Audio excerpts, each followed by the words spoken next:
if you want it straight. Good evening, ladies and gentlemen, wherever you may be. In talking to you tonight, we shall try to do two things which are by no means easy.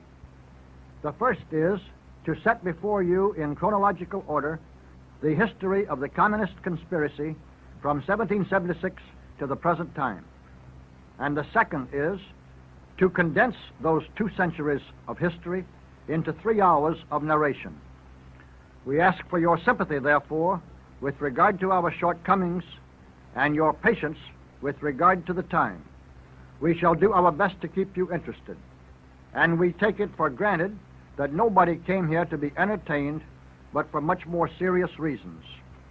For the story we shall unfold is of immense importance, not just of abstract importance to the American people as a whole, but of direct, immediate, and vital concern to each of you as an individual. What is very definitely involved in this picture is the freedom and the lives of yourselves and your families, not in some distant decades, but in the very near and quite foreseeable future. Above all, this is a true story in every particular. In such a tenuous outline of so vast a subject, we cannot spare the time for documentation.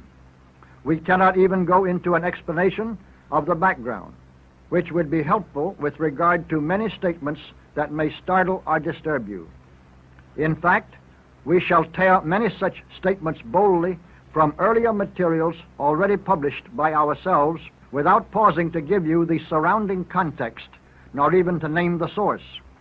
As we keep on moving down the years, however, and you find these items from the past meshing so neatly into a total design with the present pattern which you already recognize, most of your doubts about the earlier history will probably disappear. But the main point we wish to make here is that many dedicated men have spent years in uncovering, verifying, and fitting together the pieces that form the astounding mosaic which we shall now be putting before you.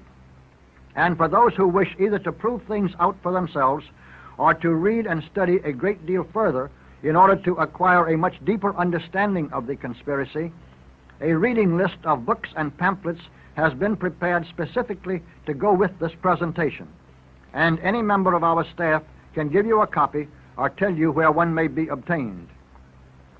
11 years ago, we prepared a speech entitled, "Look at the Score."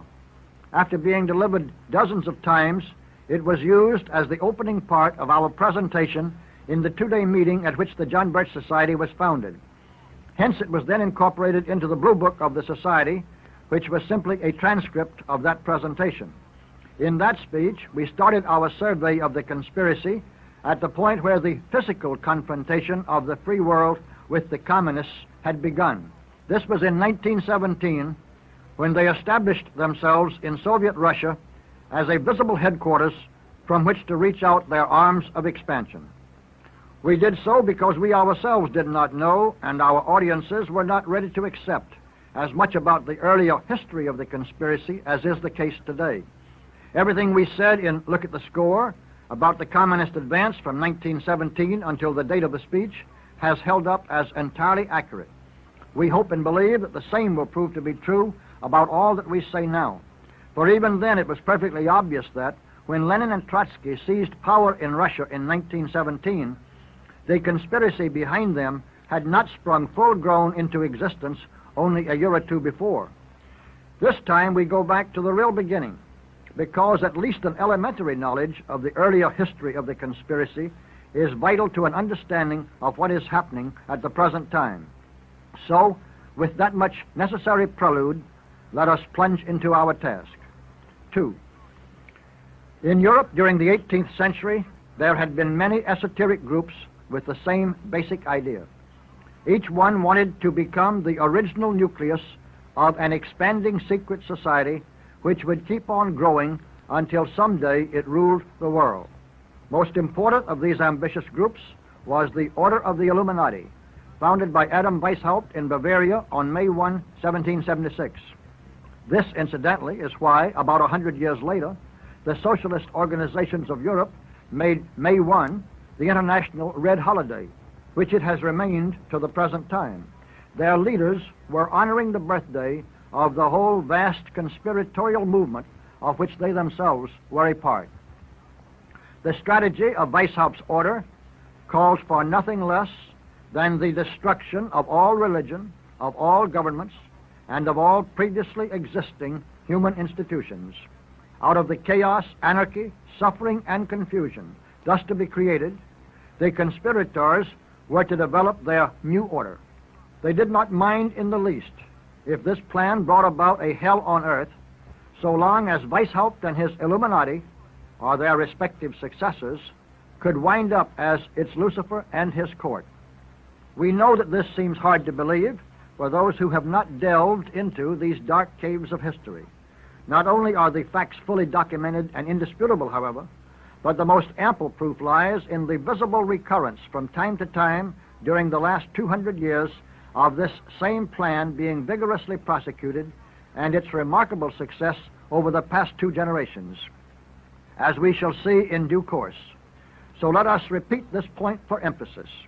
Simply remember that the underlying, unchanging objective of the total conspiracy is to destroy all religion, all traditional forms of government, and all the organizational bases of our whole civilization.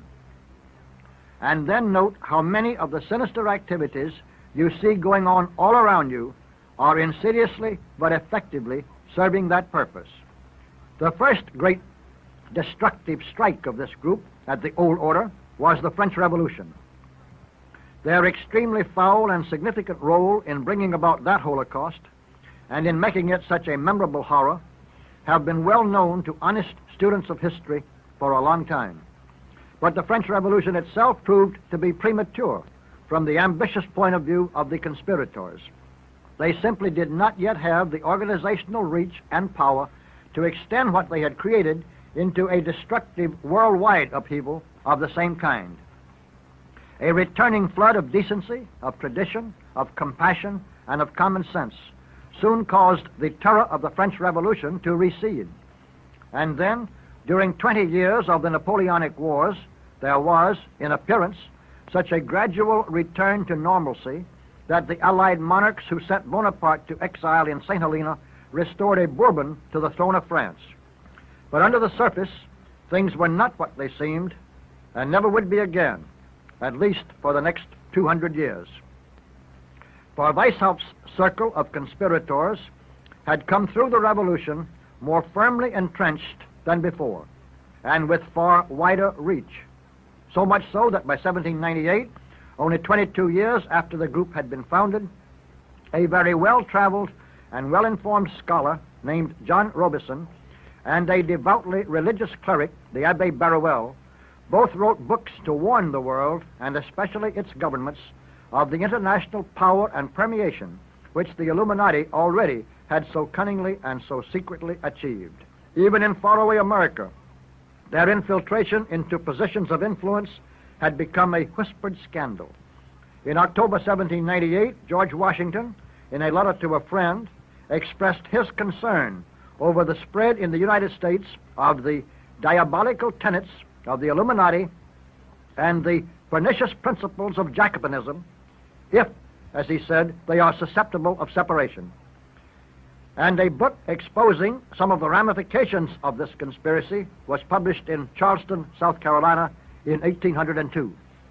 But the secrecy of the organization was gradually becoming tighter, and although their presence could always be felt behind the scenes, the history of the group itself became more and more shadowy.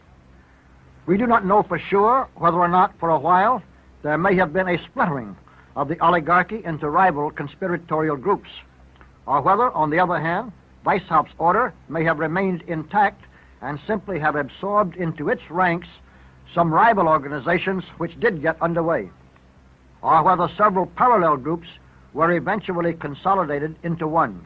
There is no need for guessing at knowledge we do not have, because what is known is ample for our purposes. We do know, for instance, that by 1798, and from then on until 1815, the insiders of this conspiracy were establishing themselves in positions of power within the governments and the institutions on both sides of the battle lines that had been drawn by the ambition of Napoleon. This ambivalence was a cardinal policy of the early Illuminati, since it was their very purpose to destroy all governments, including their own, and replace such outdated remnants with a one-world tyranny run by themselves. All displays of patriotism on their part were but a pretense for the public and a joke among themselves. And necessarily, of course, this policy has become and remained an equally firm principle for all of their successors. We also know that by 1848, the conspiracy was cohesive enough, powerful enough, and with sufficient reach to have brought off the various revolutions and uprisings of that year almost simultaneously in several countries. And at the same time, a revolutionary action arm of the conspiracy, known as the Communist Movement, came out more or less openly on the scene with an announcement of its existence, its methods, and its purposes. This was done through the publication, also in 1848, of the Communist Manifesto. So far as we know, it was a group of the conspiracy calling themselves the League of Just Men, who felt the urgent need for a codification of the strategy, the tactics, and the aims that were being followed. So they commissioned a young intellectual hack named Karl Marx to prepare this synthesis for them. He did so with the help of a wealthy fellow revolutionary and close friend, Friedrich Engels. Contrary to the impression which has been so carefully created since, there was almost nothing original on the part of Marx and Engels in this document.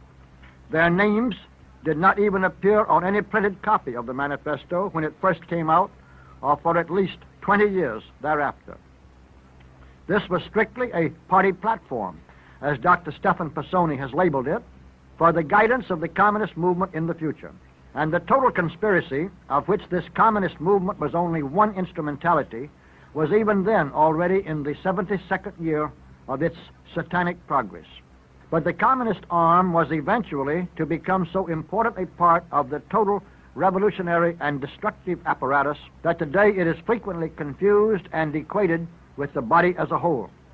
The manifesto and the other events of 1848 did clearly mark the beginning of a new era in the history of the conspiracy.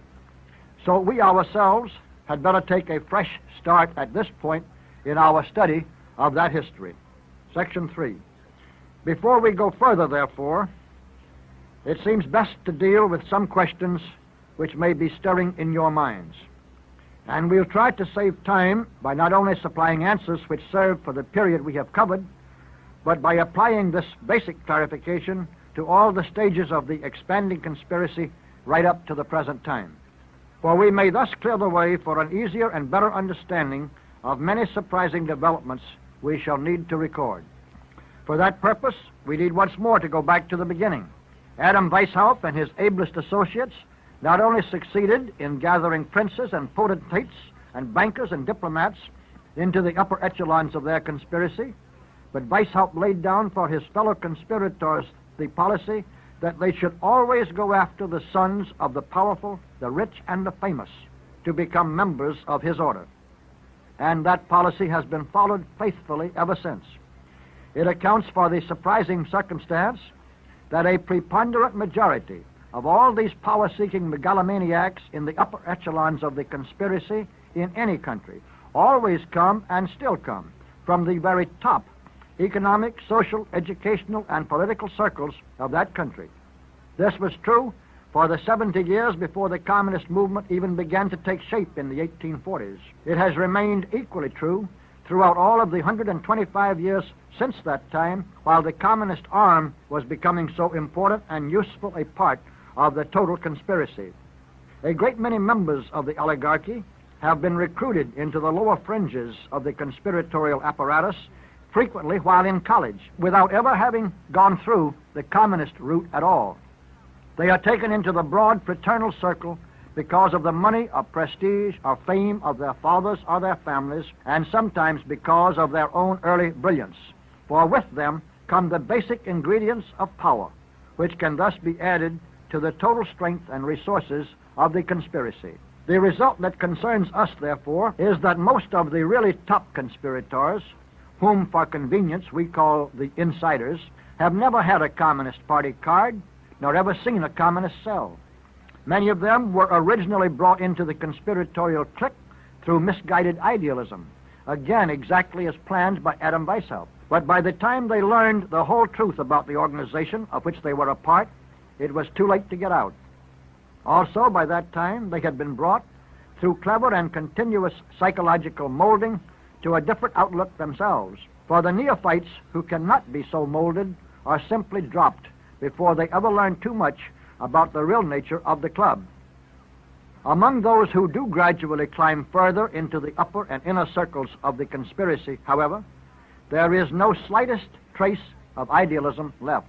Cynicism has become their religion, the pursuit of wealth or power or position has become their goal, and opportunism within the permitted boundaries has become the guide for their energies and their actions. For this conspiratorial oligarchy long ago became the greatest exemplar of the you scratch my back and I scratch yours principle of advancement that the world has ever known. Once conscience has been discarded in favor of ruthless ambition, these converts to the conspiracy have come to realize how the tremendous and pervasive influence of the insiders and now of the communist machinery which the insiders control can pave the way for their own acquisitions of more riches or fame or more prestige and success within their chosen fields. And especially does this backing provide the means of acquiring more and more power during their own lifetimes for those who want power most. All that these opportunists must offer in exchange for so much help up the ladder is unswerving support of that drive for ultimate world rule on the part of the total conspiracy which gives it direction and cohesiveness. By ruthless devotion to this central aim, the more ambitious members of the oligarchy climb into higher and tighter circles of the pyramidal structure above them as they personally grow more cunning, more hypocritical, more cold-blooded, more powerful, and more proudly conscious of the power that they possess and wield. A quick but contemporary illustration may be helpful. Friends used to say to us about Christian Herter, "Look, this man has been a congressman, then governor of Massachusetts, and finally Secretary of State. Why on earth would he want to be a communist? What would he have to gain?" To which the answer was very easy. You have the cart before the horse, my friend. It's because Christian Herter had been a member of the conspiracy and had worked for the communist cause all of his life, ever since he had been one of Colonel House's boys at the Versailles Conference, that he was helped and enabled to become a congressman, then governor, and at last a Secretary of State. This is the way the game is played, by and for the insiders. Of course, there are some of these ambitious and ruthless characters who do begin their careers as communists. These are the ones that have sufficient ability and determination and who gradually gain a sufficient grasp of the true picture to rise above their cannon fodder estate and climb into some level of the conspiratorial circles above. And of course, these few that do have what it takes are welcomed because they add strength and drive and cunning to the total force of the conspiracy. But your true insiders, whether with communist backgrounds or coming out of famous families through Ivy League colleges almost directly into the upper circles, all acquire one attitude in common. They have only contempt and a merciless scorn for the poor deluded fools who, carrying out the plans and orders of these insiders themselves, dynamite churches or burn stores or build barricades in the streets in the name of revolution. These inside masters of the game who foment, finance, control, and manipulate all of these revolutionary activities usually remain entirely aloof and above such plebeian performances. For they are well aware that communism, far from being a spontaneous uprising of the suffering masses against bosses who exploit them, is actually imposed on every country from the top down, and that all the pretense of mass uprisings and revolution has to be created artificially, especially in a country like the United States, by incessant agitation, propaganda, coercion, and cajolery. They also know that the condition of the people, both materially and spiritually, in any country where communist rule has been established, is always worse than it was before. But this is of no concern to the insiders. Their only goal and interest is power for themselves at any price. As reluctant as we are to mention names, it will certainly clarify the picture if we cite a few examples of contemporary figures whom we believe to be insiders, or to have been insiders while they were alive. We would apply this description without hesitation, for instance, to John Foster Dulles, Christian Herter, Nelson Rockefeller, Henry Ford II, and Henry Cabot Lodge. We believe it is extremely unlikely that any of these men ever had a Communist Party card, or attended a Communist cell meeting, or considered himself to be a communist. Yet in every case, the record is absolutely clear and can be documented beyond all room for doubt that each of these men has worked, or did work, steadily, cunningly, and ruthlessly for the communist cause during all of his adult career. Just as their earlier prototypes in the conspiracy, 150 years ago, before the communist movement was inaugurated, worked steadily to promote the cause of revolutionary destructiveness without soiling their own hands in the riots and the massacres. This has been the story ever since the formula was established by Adam Weishaupt. It has explained the motivation and the actions of the top-level individual conspirators from the French Revolution days of such incredibly foul members of the Illuminati as Mirabeau and the Duke of Orleans, right up to the even more merciless drives for power of Robert Strange McNamara and Milton Eisenhower. So let's go back now to the point where we interrupted our chronological sequence and outlined the advance of the conspiracy after 1848, during those decades when the communist movement was still only one division of the army which was attacking all the bastions of civilization. For during the latter half of the 19th century, the inner circle of this total conspiracy set up or took over, guided and worked through many subversive groups and organizations of many kinds all over Europe and America. These groups were busily engaged in promoting riots, revolution, class hatred, bitterness between all natural divisions of the human race, socialist legislation, collectivist propaganda, and in all of the activities which today we ascribe to the worldwide communist parties. But in those days, the communist movement had not yet become even the most important instrumentality of the conspiracy, and much less something to be mistakenly equated with it. These agencies of destruction included the anarchists, the nihilists, the syndicalists of various shades, and several others, besides, of course, the communists themselves. They varied in makeup and method from the revived Carbonari, used by Albert Pike and Garibaldi and Mazzini as revolutionary guerrillas and stormtroops, to the oh-so-learned professors like Adolf Wagner, who started Germany down the road to socialism under Bismarck, and the oh-so-socially acceptable Fabian Society in England.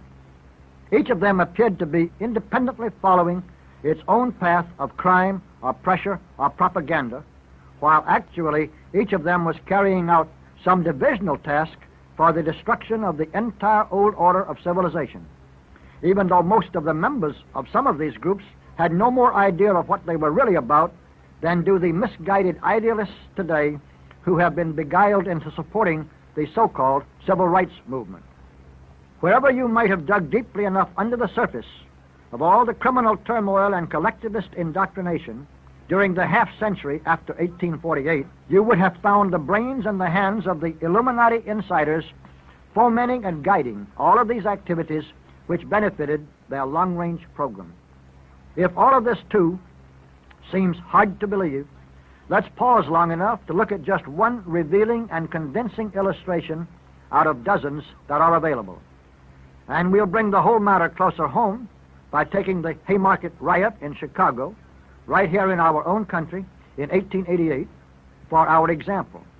In planning, in execution, and in purpose, it was very little different from the siege of the Bastille in France in 1789, or the attack on the police at the Democratic Convention in the United States in 1968. And they were all carried out by identically the same incredibly ruthless and destructive conspiracy. In this Haymarket affair, the police, being convinced after showing great patience that a mob of anarchists was being excited to an incendiary pitch, ordered the crowd to disperse.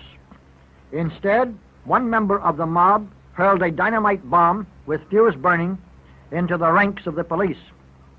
As a result of the explosion, and of the gun battle which then followed, 8 policemen were killed and 67 wounded.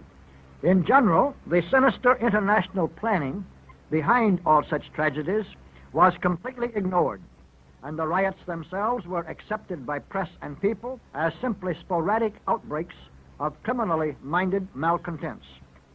We have exactly the same situation today when the riots on our campuses are described by Richard Nixon, Edward Kennedy, and many other political leaders as separate and spontaneous manifestations of the natural rebelliousness of youth without any central planning or agitation behind them, despite all the mountains of evidence to the contrary. But fortunately, after the Haymarket horror, Captain Michael J. Shark of the Chicago Police felt it was his duty to dig into every aspect of the tragedy which had killed and maimed so many of his fellow officers. After a year of very careful and extensive investigation, Captain Shark produced a monumental work published in 1889 under the title of Anarchy and Anarchists. The book runs to nearly 700 large printed pages and brings out with tremendous detail and documentation the sinister international planning, backing, and organization behind these murderous anarchists in just one American city. And we think it is worthwhile for us to quote a few extracts from the final pages of that magnificent study.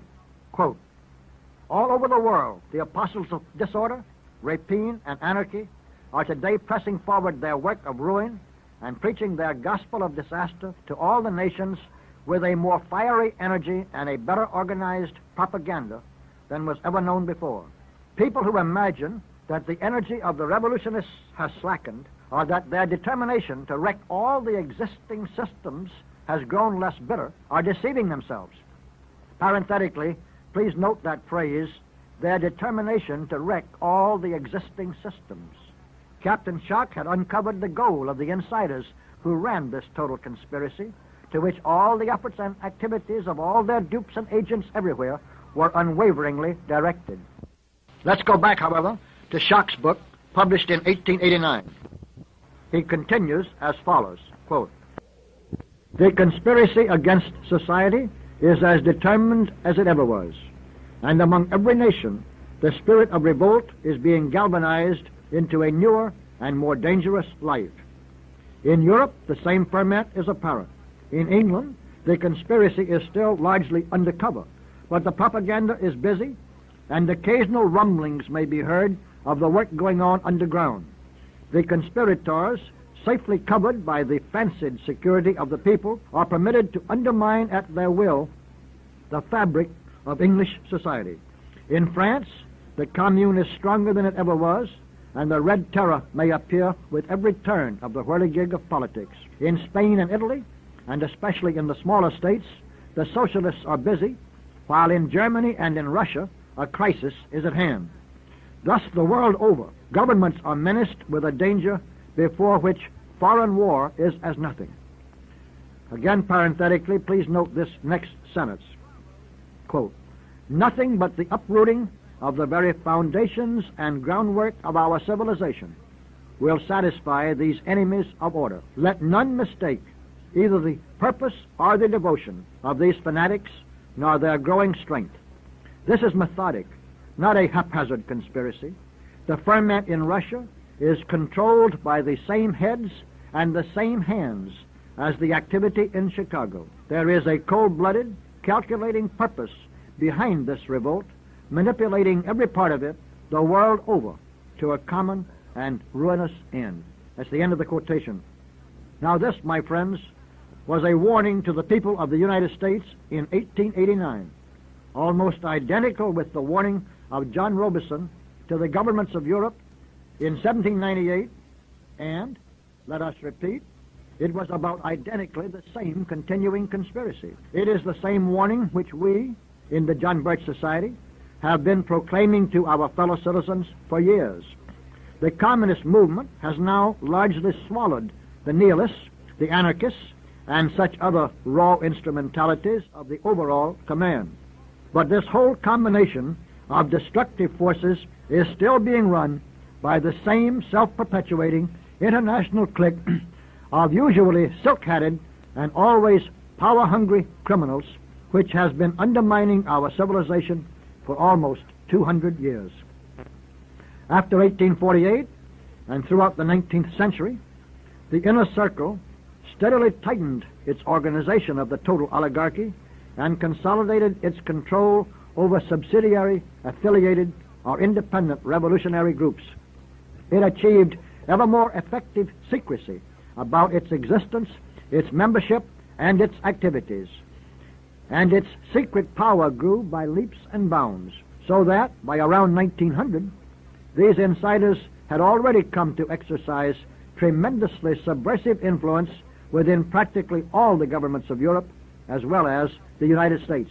And the separate thrusts of this influence were brilliantly meshed and coordinated by some central command, with more and more palpable results which formed a new chapter for the conspiracy and now deserve one from ourselves. Section 4.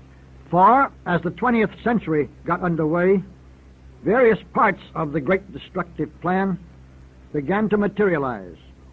The secret intrigues and activities of the insiders, already spreading like a vast poisonous vine throughout all governments and all human institutions, began increasingly to implant and to develop malignant weaknesses in the whole body of the civilized world. Insidious changes in the economic systems of the productive nations, revolutions and civil wars, and even world wars now began to take place, not haphazardly or fortuitously, but all in due and measured sequence, according to one careful and comprehensive design. For these great tragic developments were all simply logical and confident steps in the strategy of the conspiracy. In the United States, in the first 2 decades of this century, these secret influences were accomplishing wonders for their evil cause without the American people having the slightest suspicion of what was taking place. The same forces that brought Woodrow Wilson and Edward Mandell House to power also instituted the graduated income tax and established the Federal Reserve System. This was strictly according to Project Number 2 and Project Number 5 in the program set forth by Karl Marx in the Communist Manifesto for the destruction of capitalistic nations. They put through the 17th Amendment for the direct election of United States senators as the first great legalistic step in the planned change of our republic into a democracy. They established the tax-exempt foundation system, which would eventually put billions of dollars of liquid funds into the hands of insiders who would use the money to promote subversion and revolution. They provided midwives for the birth of many national organizations, such as the Federal Council of Churches, the NAACP, and the ADL, which would be so useful to them a generation later. Far more important than any of these accomplishments, however, in this or any other country, was their incitement of World War I. This was the most completely senseless and unjustified war in the history of mankind. There was no sound or legitimate reason for any of the nations involved to be in this war, and least of all for the United States. The whole thing had to be artificially and synthetically contrived by intrigues and pressures and propaganda designed exactly for that purpose. This horror was deliberately and cunningly inflicted on the human race by the insiders of the great conspiracy, for it was a tremendous step in carrying forward their satanic program. And the war became the means and supplied the opportunity for terrifically far-reaching destruction of the old order, exactly as had been planned. It was the First World War which undermined the Tsar's government and created so much chaos in Russia, even before it was over, that enabled Lenin and Trotsky to seize control. They were financed, it is worth noting, from Germany and the United States by insiders in both countries who were supposed to be at war with each other. But actually, they were only at war against civilization. And without the continuous help of these bosses of the conspiracy, with their influence in the capitals of Europe and in New York and Washington, Lenin's communist regime would have had no chance of survival in Russia throughout its early years. It was the First World War, fought under the revealing slogan to make the world safe for democracy, that put such immense power into the hands of the then top American insider, Colonel Edward Mandell House. This was power which enabled House, with his fellow insiders from other countries at the Versailles Conference, and with the help of his brain trust of young would-be insiders consisting of John Foster Dulles, Allen Dulles, Christian Herter, Walter Lippmann, and Norman Thomas, to carry out plans which would make it possible for the same conspiracy, and to some extent the same conspirators, to bring on a second World War just 20 years later.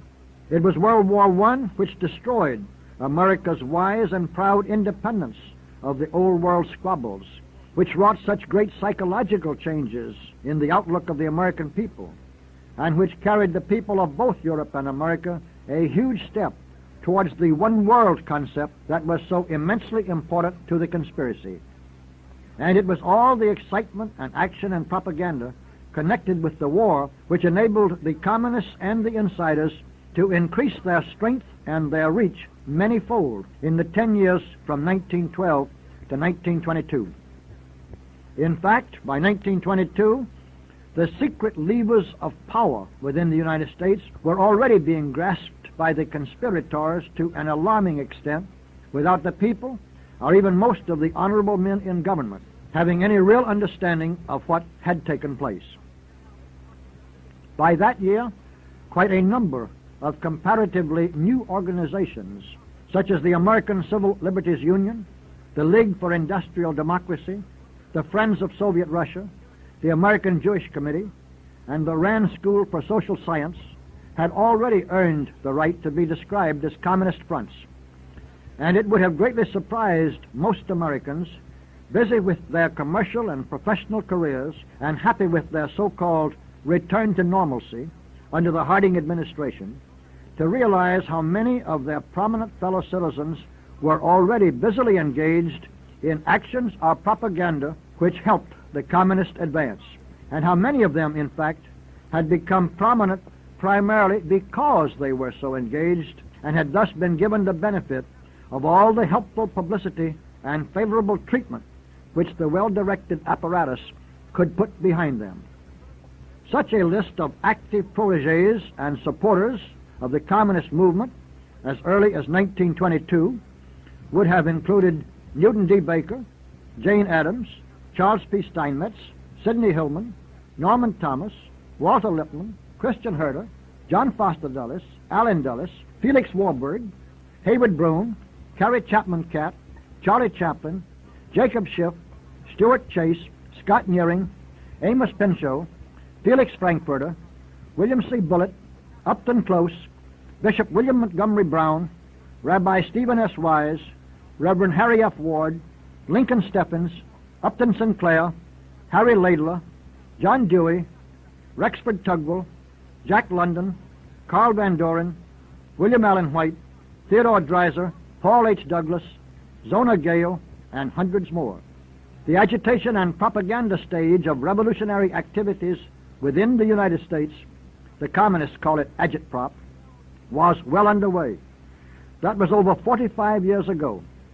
And the combined power of the insiders, their communist stooges, and the communist fellow travelers, when thrown with full force into any one undertaking, was fully revealed for the first time in what happened to the Harding administration. Harding had been elected president by the wave of revulsion among the American people against involvement in foreign war, against the plan to involve them further in the intrigues and troubles of the whole world through the League of Nations, and against the steady movement towards socialism right here at home. The insiders and their agents had not been able to prevent that return to normalcy, but they were determined to make the setback as temporary as possible. For despite this necessity of rolling with the punch, they were still very conscious of all the muscle they had acquired during the World War years.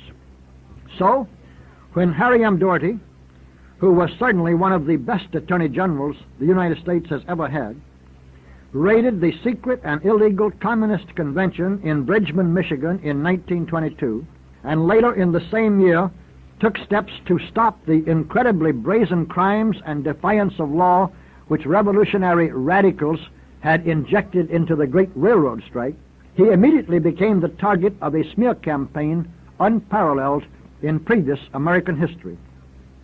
This monumental and ruthless combination of frame-up, falsehoods, and distortions was soon turned on the Harding administration as a whole. The conspiratorial nature of this all-out attack was so little understood or even suspected by the American people that the reputations of some very able, honorable, and patriotic men, and especially of Harry Doherty and of Harding himself, have remained clouded by it to this day.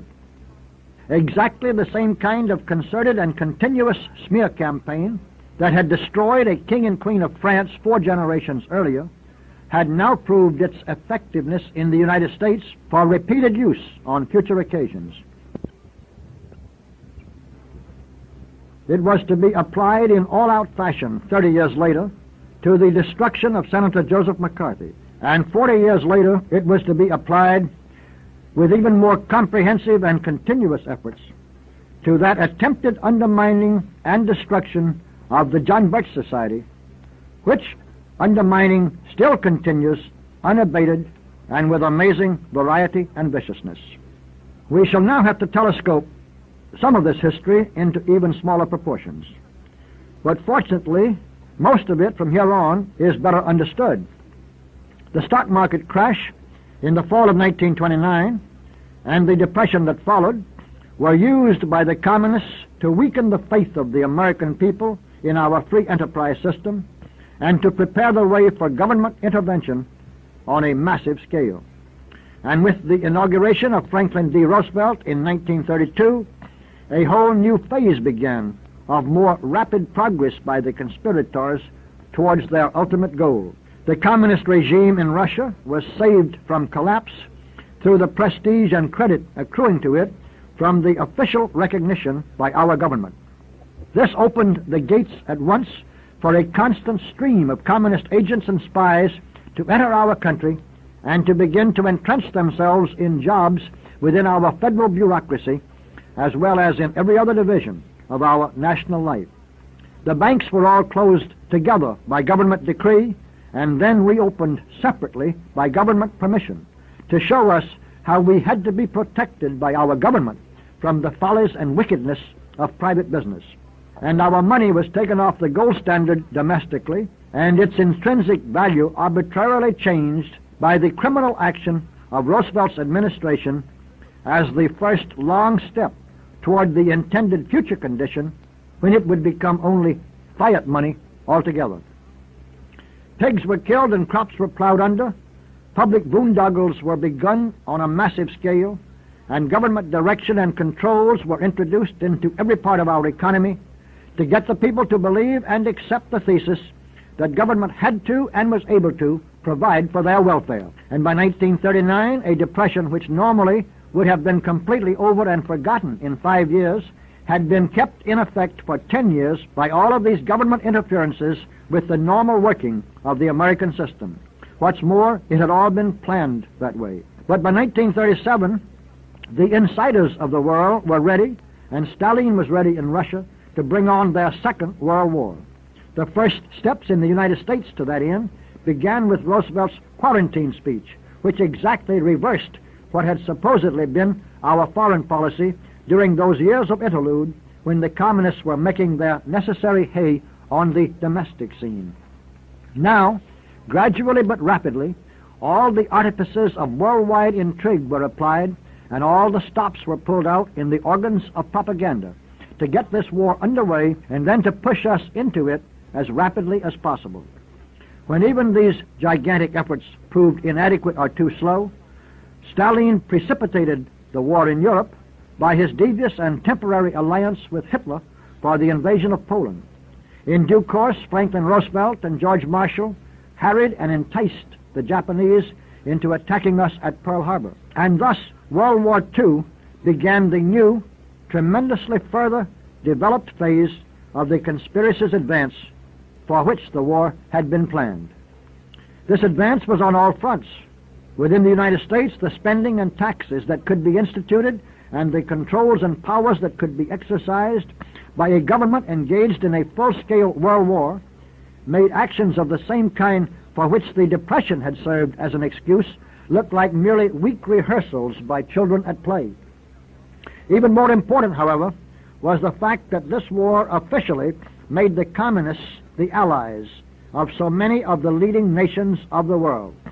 Under these circumstances, the insiders and the communists rapidly maneuvered themselves into such effective control almost everywhere that the whole war was fought, especially by the United States, and tactically as well as strategically, with aid to the imperialistic designs of the communists as the objective overriding all others.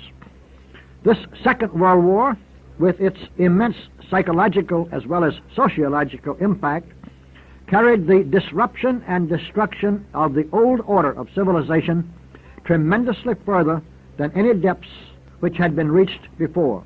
It prepared the way for that steady undermining and disintegration of all the traditional and humane elements of the old order which have continued ever since. And more specifically, this war and its aftermath provided the chaos and confusion and suffering and despair in Eastern and Central Europe and in Eastern Asia, which gave the communists the opportunity for all of their conquests that followed. And finally, all of the circumstances and propaganda accompanying World War II enabled the communists to bring about one result of greater value to their plans than any of the others we have listed. For communism is truly international.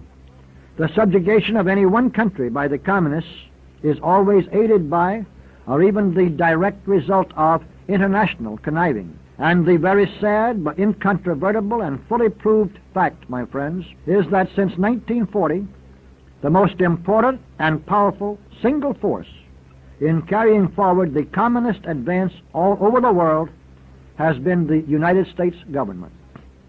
The activist groups within each country that gradually took over that country were usually directed from Moscow. But the money and prestige and economic help and diplomatic pressures that made each attempted subjugation successful were largely supplied from Washington. If this shocks you, stop and think about the actual and known history in each case. Poland was not lost to the communists during 1945 to 1947 in Warsaw, even though the Lublin gang of communist traitors there supplied the framework for the takeover. Poland was lost in Washington by the help of our government to the Lublin gang, as arranged and carried out by Dean Acheson. The whole horrible story is told and fully documented in I Saw Poland Betrayed by Arthur Bliss Lane, our ambassador to Poland at the time, a book which cost him his career and eventually his life. Algeria was not lost to the communists in Algeria or even in Paris. The long and cruel terror of the activist FLN and the cunning betrayal of his own country by the incredibly ruthless Charles de Gaulle were vital to this development, of course. But the pro-communist drive and prestige which gave the FLN guerrilla massacres the status of a civil war, and which enabled de Gaulle to carry out his treason at Evian, had long been supplied from Washington, primarily through the efforts of Henry Cabot Lodge and the then Senator John F. Kennedy. And that record, too, is as clear as day. China was not lost in Chongqing, Canton, or Shanghai, but in Washington, through the unceasing help to Mao Zedong and the undermining of Chiang Kai-shek by General George Marshall in our State Department. There were a dozen books which laid this on the line right while it was happening, but they were all smothered so that the American people would not know the truth. And you can find the record of that smothering and its results in just one small book, While You Slept, by John T. Flynn. Cuba was not lost in Havana, but again by the deliberate actions of our government in Washington.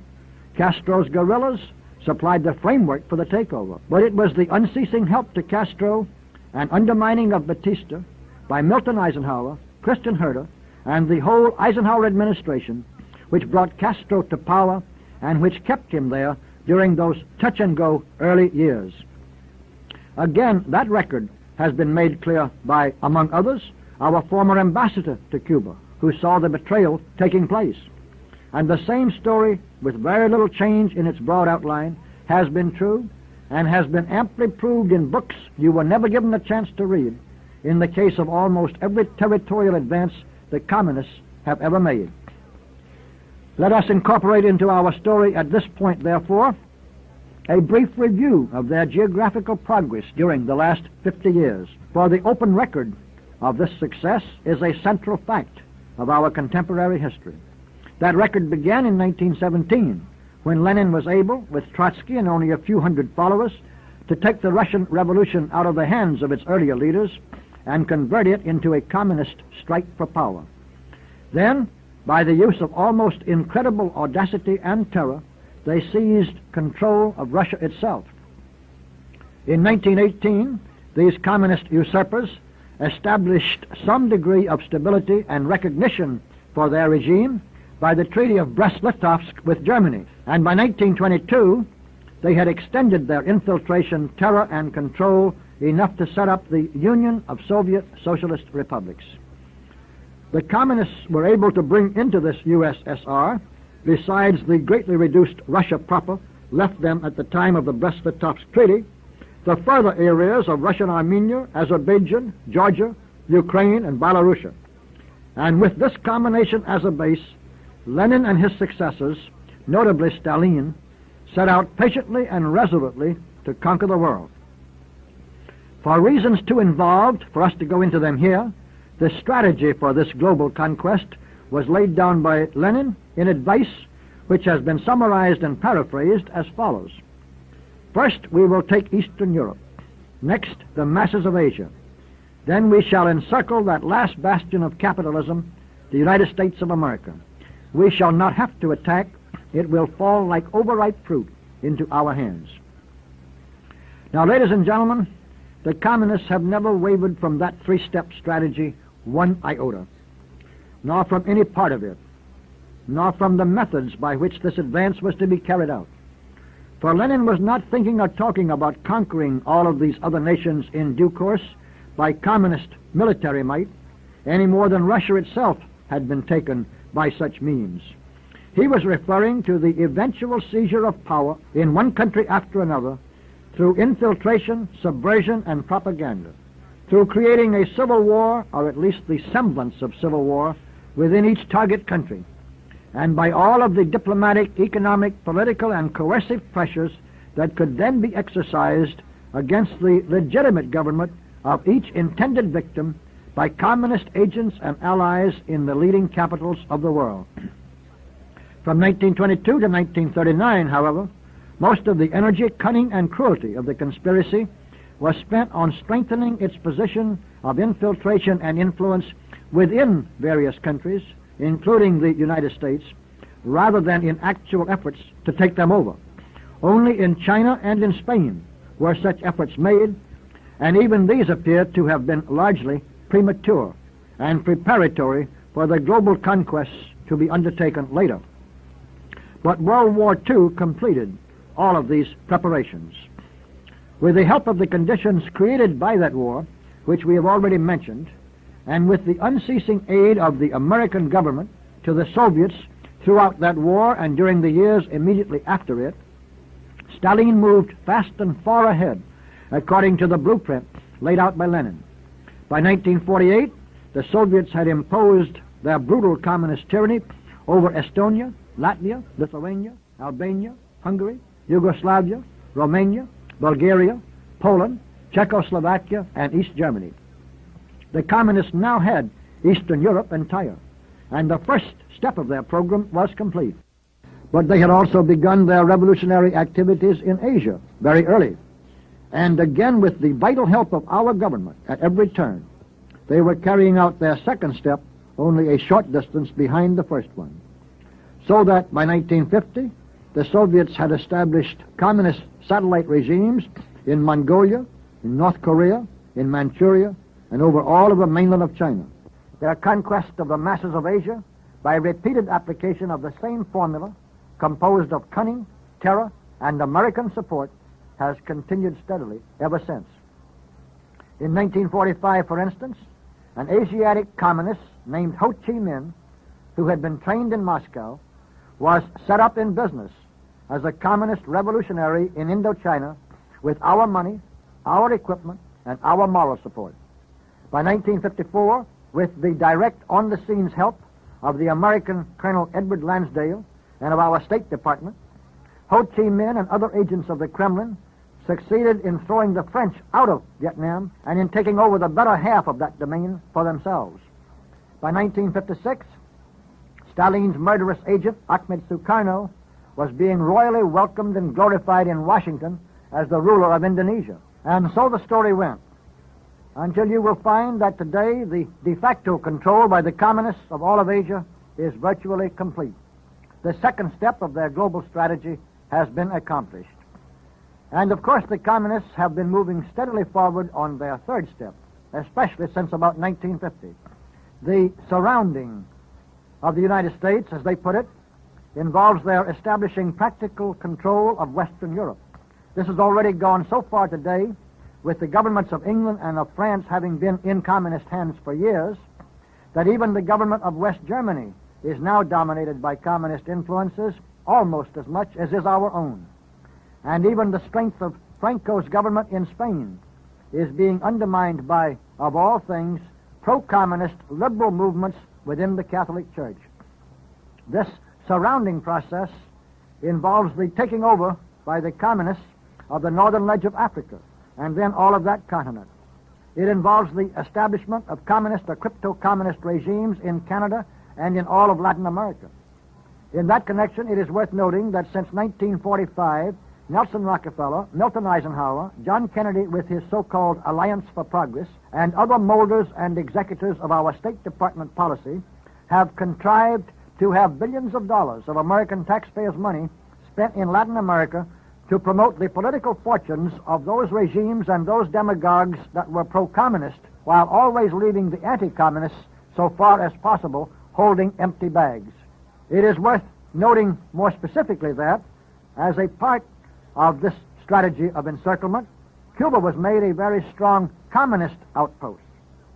The strongly anti-communist government of the Dominican Republic was destroyed, and the lifelong communist, Romulo Betancourt, was brought back to power in Venezuela, all primarily through the direct efforts and conniving of the Eisenhower administration.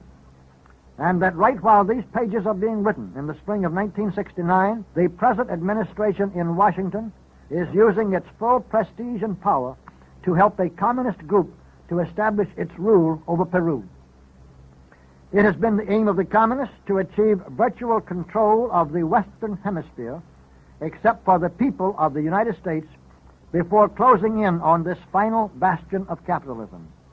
Simultaneously, World War II and its aftermath had given birth to the means and procedures whereby the insiders and their communist agents during the next 25 years have been establishing themselves in virtual control over almost all of the governments of the world. This has left them only one major task still to be carried out. This is to weave the almost infinite lines of their influence and power in the United States into such a straitjacket over the total body of the American people that effective resistance is no longer possible. And we shall devote the rest of this historical survey to the strategy and tactics by which they have been carrying out that task. Section 5. Several observations of a general nature seem to be in order at this point. The first is that, purely for convenience, in this second part of our story, we can usually let the communist arm that has grown so strong represent the whole conspiratorial body and simply refer, as a rule, to the communist conspiracy, although there are places where the inaccuracy of this description must be kept in mind. Second, we are now in the last stage of the struggle, my friends, and make no mistake about it. An international conspiracy which has been continuous, patient, cold-blooded, and single-minded for 6 generations, and phenomenally successful in moving toward its ultimate goal during the last 2 generations, is now confident that its final victory is close at hand. And these conspirators intend to leave nothing to chance. There is almost no limit, therefore, to the variety, the extensiveness, or the ruthless cunning of the plans, measures, and means by which they have been proceeding on their ruthless course. Third, since we cannot begin to offer a complete panoramic survey of all of these activities, we shall have to be selective and look at some 8 divisions of the communist strategy by which they have expected, quite literally, to fasten on the American people the chains of slavery. And fourth, let us make clear that from the very beginning, 200 years ago, the insiders who control this conspiracy have always counted on 3 basic means for carrying out their program. These are 1, war, 2, money, and 3, hatred. You will find one or more of these tools being utilized in every campaign of destructiveness which we might examine. But let's begin with the 3 long-range undertakings of the communists, in which each of these tools has been, respectively, the very core of their strategy. The first of these sinister schemes is to keep the American people almost perpetually involved in war, while the communists themselves always pretend to be seeking peace.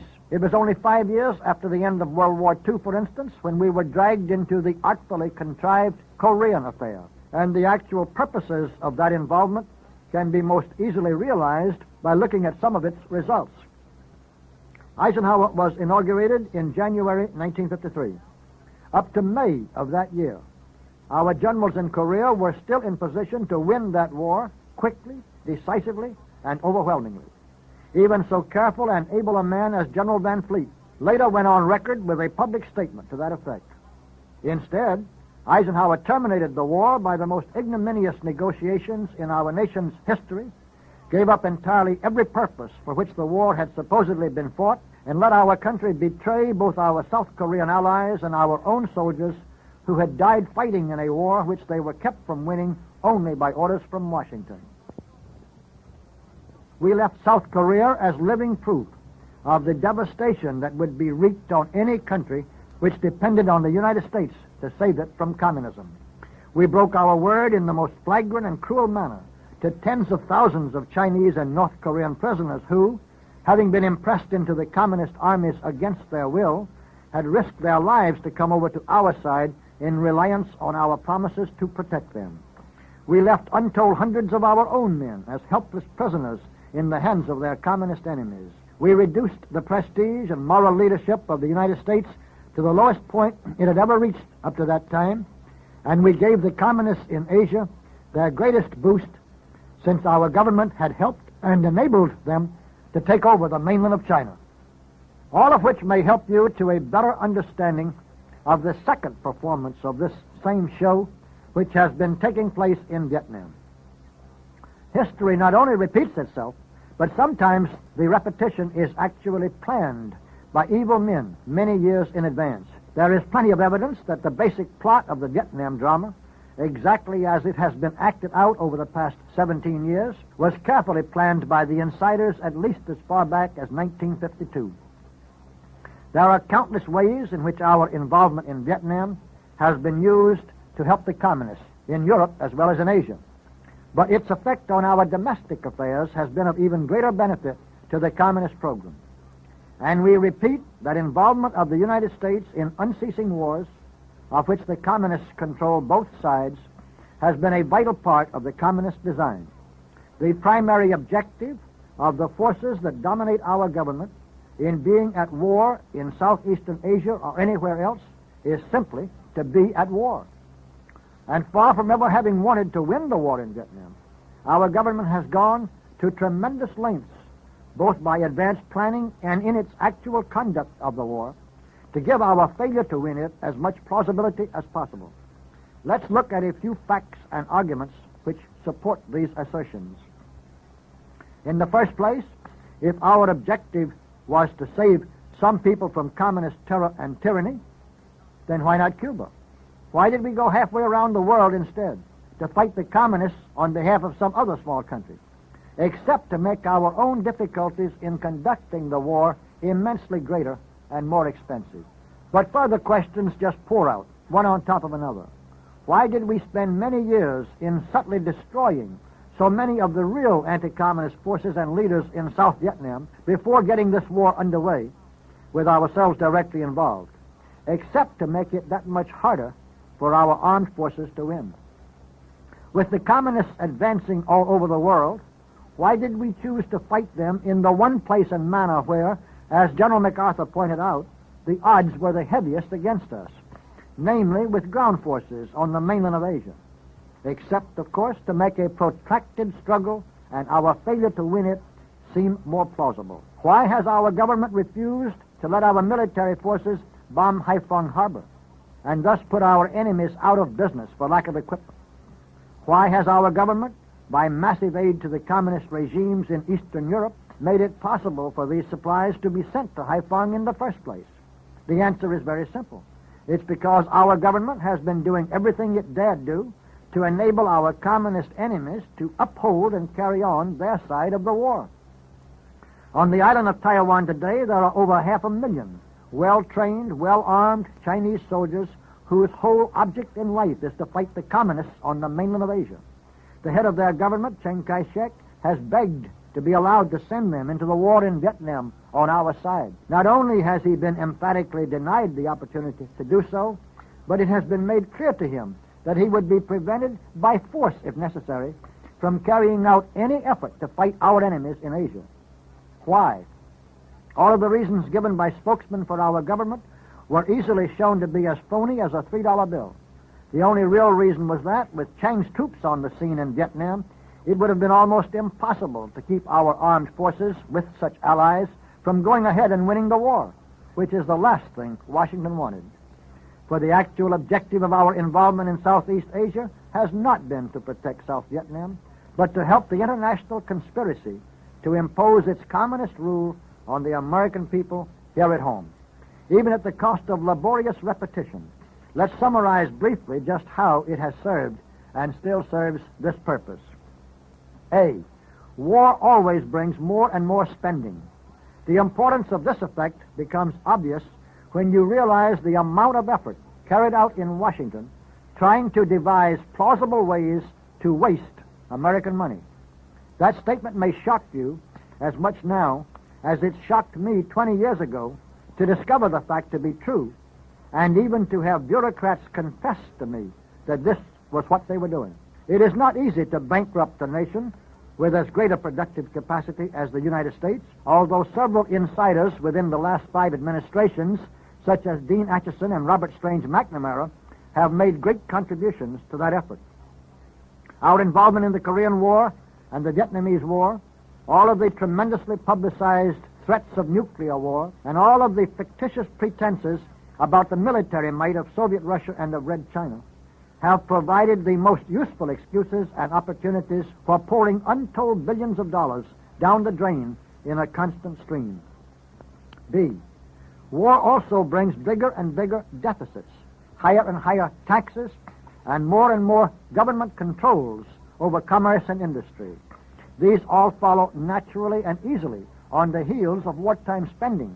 They are made more palatable by wartime psychology, especially when new tax measures are presented with the usual falsehoods about them being temporary and only for the duration of the war. A temporary tax, of course, is like a patriotic communist. It is purely a figment of the imagination. C. The Vietnamese War has been cleverly used by the insiders to help them to destroy patriotism. In the way the war has been conducted, in the obvious lack of any desire to win it, in the loss of American lives and the disruption of American life for visibly phony reasons, in the permitted and actually encouraged sedition right here at home by the very enemies our sons are fighting in Asia, in the constant and massive flood of aid by our government to our communist enemies in Europe, in all of these developments, we have the stench of deliberate and blatant treason. And this odor is so strong in the very top circles of our national life that real patriotism is being undermined and replaced by the same doubts, confusion, and despair which are eroding all other American virtues that once were commonplace. Let us emphasize again, as something for you to keep in mind throughout this whole discussion, that all the plans and activities of the conspiracy are aimed at destruction of the old order, while they are gathering into their hands the lines of power with which their new order can be established. And a war comes in very handy as a help to that undertaking. Section 6. A second division of communist strategy, now applied to the United States as to many other countries before it, has been promotion of the prospect, the semblance, and the terror of civil war here at home. This has been accomplished by lying propaganda and ruthless agitation in the name of civil rights and by the completely phony war on poverty. Manifestations of this whole design include the following. A. The civil rights movement has been loaded from top to bottom with communists, criminals, and self-proclaimed revolutionaries. Yet almost all of them have been supported morally, physically, and financially by agencies of our government, by great church and educational organizations, and by individuals in high places who are supposed to be eminently respectable. The last three administrations have played the leading role in creating the means and the excuses for civil riots. Representatives of the clergy, both Catholic and Protestant, have condoned, encouraged, and even personally led agitation and lawlessness which were visibly parts of communist-planned and communist-controlled revolutionary movements. And Nelson Rockefeller, perennial governor of our most populous state and perennial candidate for president of the United States, was one of the heaviest financial backers of Martin Luther King, whose every action was designed to advance the communist program. B. Support of the so-called war on poverty by the same influences has been even more brazen. Rioting under this banner has been encouraged, subsidized, or actually fomented by agencies of the vast federal bureaucratic monstrosity called the Office of Economic Opportunity. But in this area also, the government's agents have had plenty of help from the private subsidizers of subversion. On July 1, 1968, the Ford Foundation gave $630,000 to an officially identified communist named Maclovio Barraza for revolutionary agitation among the ordinarily loyal and peaceful Mexican Americans in our southwestern states. And this was not even unusual enough among similar actions by the Ford, Rockefeller, and other foundations to attract any appreciable attention. While for support of the same sinister activities by highly placed individuals, you do not need to look any further than the Democratic National Convention of 1968. C. A third important part of this Civil War business has been the movement to discredit, demoralize, subvert, and either destroy or absorb into a national Gestapo the local police forces of our nation. For these local police forces, if not rendered ineffective by pressures, influences, or orders from above their ranks, are both able and willing to make abortive nonsense out of any civil war, reasonable facsimile, or separate fraction thereof, which the communist agitators might try to get underway. What's more, they know the local criminals, can recognize professional goons and agitators from the outside, and, like our men in Vietnam, all they have needed to win this war with our communist enemies was for us to take off the wraps and let them perform their duties in Vietnam as soldiers and here at home as policemen. And, of course, it's the same war. But the communists have known all of this far better than the American people. So the effort to undermine our local police forces began many years ago. A major propaganda weapon of this undertaking was the charge of police brutality, which every communist was taught to shout at every feasible opportunity without the slightest regard for whether there was any truth behind it. A major action weapon of the same campaign was the formation of civilian police review boards, whereby a combination of comsimps, soft-headed sob-sisters, and political opportunists could harass and frighten the members of local police forces to the point of greatly reducing their courage, their determination to enforce the law, and their general effectiveness. These deep-laid plans have not been fully successful, however, due in large part to our own extensive campaign of recent years under the slogan, "Support your local police." But the communists never let up. So now you see three new steps in the picture. And the first is simply a growing attempt to establish the equivalent of civilian police review boards under other names and various pretenses. Second, you find that governors like Rockefeller and Romney, and mayors like Lindsay of New York and Kavanaugh of Detroit, have used their full power and influence whenever necessary, and as far as they dared, to impose stultifying orders or pressures from above on the police forces of cities within their respective jurisdictions as a means of preventing the police from making early arrests of communist-controlled agitators who were inciting mobs to arson, vandalism, and murder.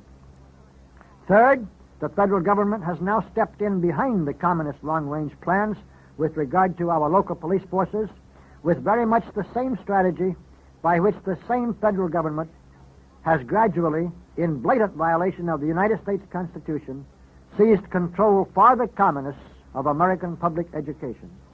The core of this strategy consists of grants in aid, whereby the police themselves are beguiled by actual or prospective increases in pay and by other expected perquisites into going along with various federally dominated training programs.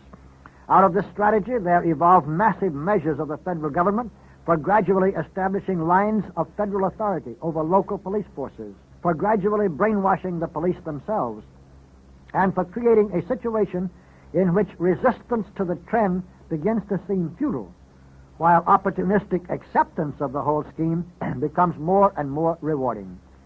At the present rate of this development, it will not be long now before bureaucrats in Washington will be deciding that some police sergeant in East Overshoe may not be promoted to lieutenant because he showed too much zeal and sense of duty in stopping communist-led mobs from looting and burning his town. The government has a right to control what it subsidizes, you understand, because the Supreme Court has said so. And this steady seizure of control by the federal government, and hence by the insiders within it, over our local police forces is all just another part of the total communist plan. Section 7. We have already touched in passing on the communists' use of money to serve their satanic purposes. But we need to round this topic out a bit. And our main point is that the insiders have always had oceans of it to support their revolutionary aims and activities because they have always gone to such pains to bring men with money into their fold. They have also taken many brilliant steps, not only to get more and more money into their own hands or under their control, but to reduce the supply available to their non-communist enemies. For one illustration, the Federal Reserve System was brought into our economic milieu with brilliant foresight, along with other Marxist measures which accompanied the rise to power of Wilson and House.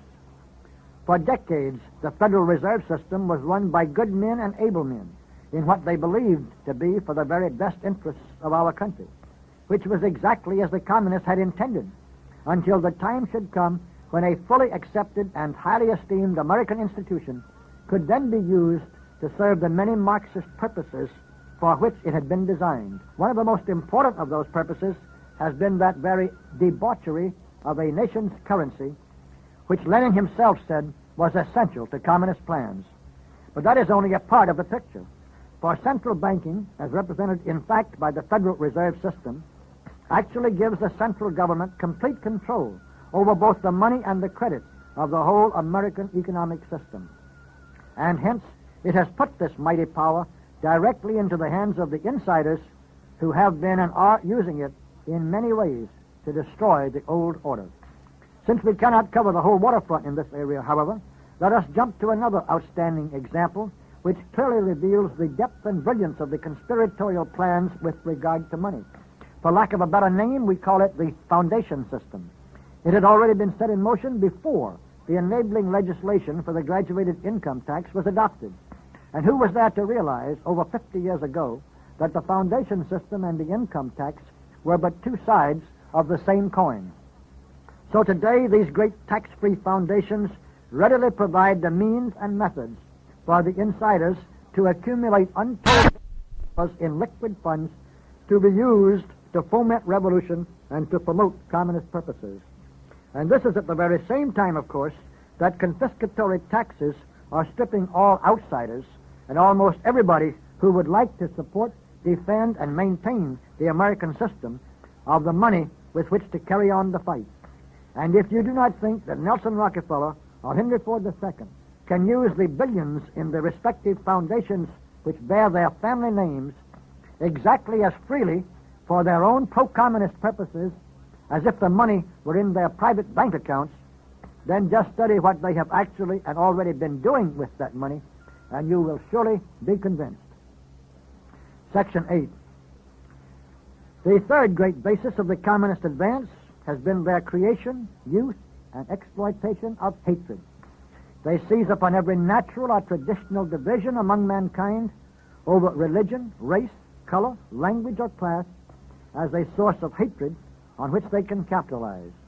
They use every conceivable form of plotting and trickery to deepen and widen these original or latent rifts. Especially right here in our own country, do they fan into larger flames all tiny sparks of bitterness they can find or can foment between Jew and Gentile, between Catholics and Protestants, between labor and management, between whites and blacks, and even between youth and age. This is in order to make the situations which they thus create serve communist purposes of turmoil and destruction. The hatred, or supposed hatred, or whatever semblance or minute substance of hatred which the communist agitators could provide of the colonial peoples against their imperial masters has been essential to all of the communist efforts and advance in the name of anti-colonialism.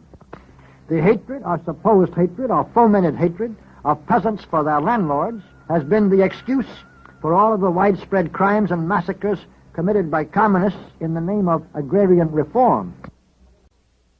The supposed hatred of the poor for the rich, which was utterly non-existent in America until the communists went to work to develop it, has been a necessary ingredient of every murderous insurrection in the name of the proletarian revolution which the communists have contrived to inflict on society since the days of the French Revolution. And hatred, assiduously magnified and publicized far beyond its real extent, has been the one always recurrent factor in almost every revolutionary formula which the communists have devised. In the United States, this factor has been most important and most effective in two areas of communist strategy. One is the gigantic fraud known as civil rights.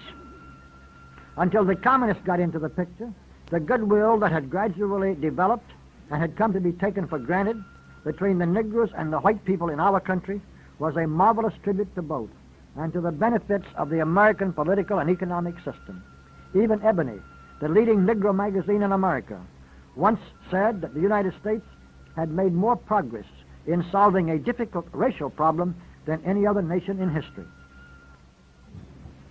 And because of the advantages and opportunities offered to even the poorest of our citizens, where individual freedom and opportunity prevailed in an expanding economy, a miracle had occurred.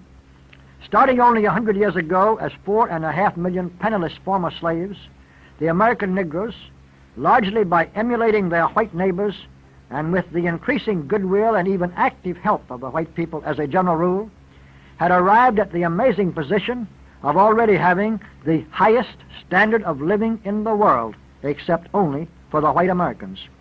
This was and is true, whether the comparison be of material standards, such as the ownership of automobiles, homes, clothes, bathtubs, and television sets, or of spiritual standards, such as the percentage of the people acquiring college educations or the number of churches which they owned and attended.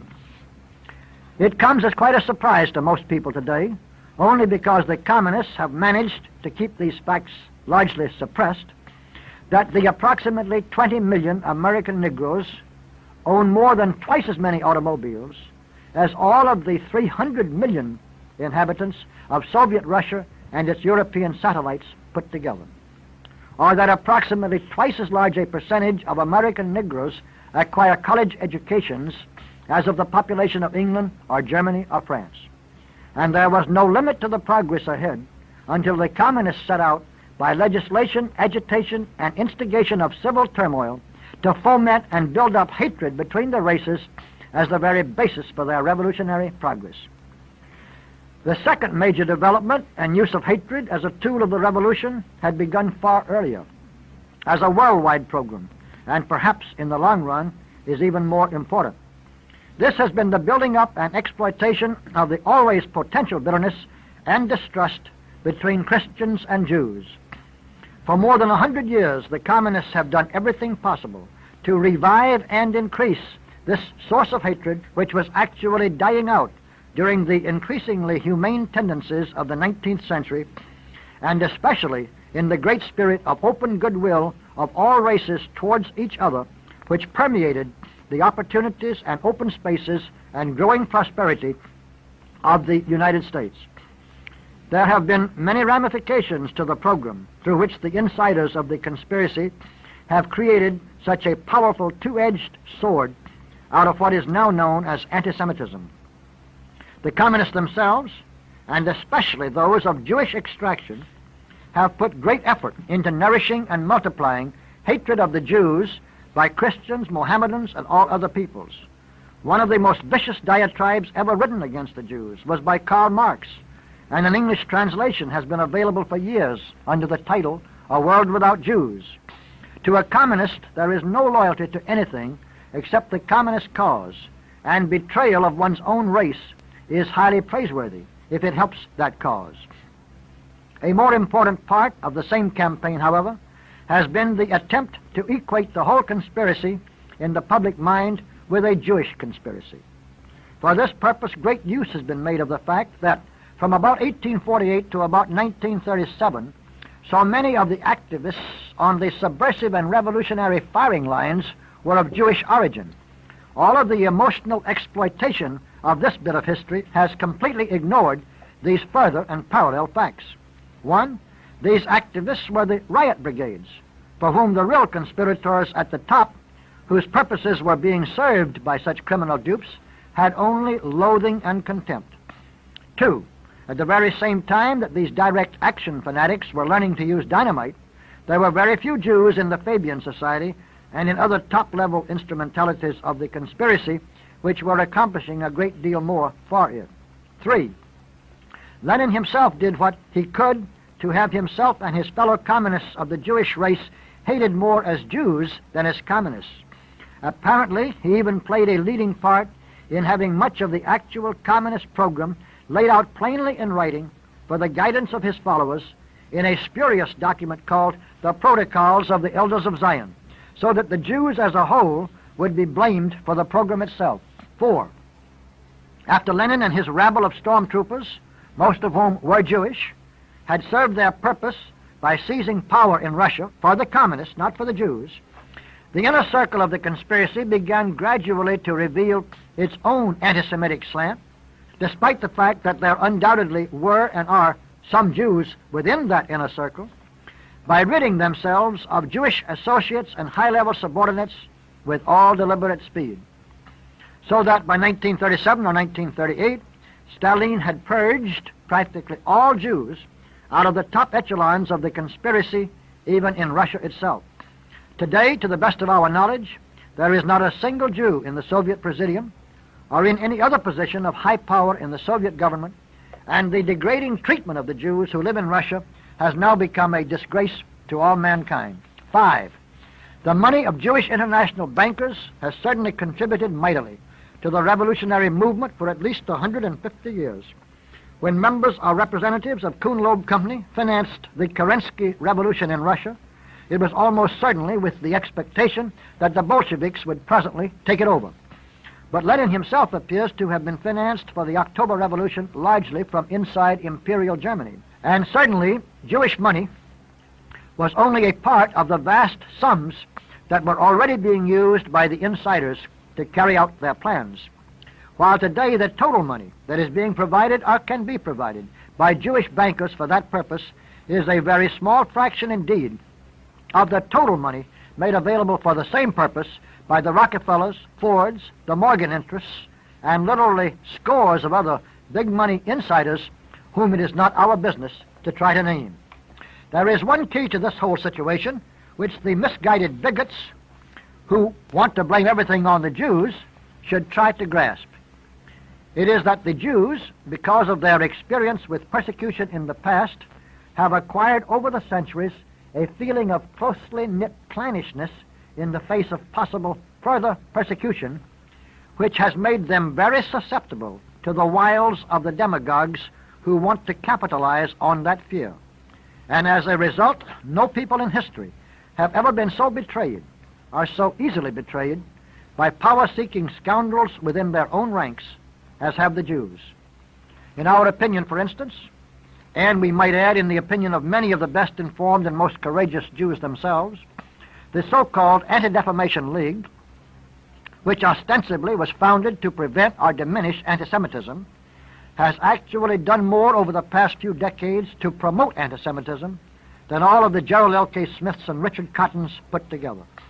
For the ADL's power and prosperity as an organization has depended on an increase rather than a decrease of anti-Jewish feelings.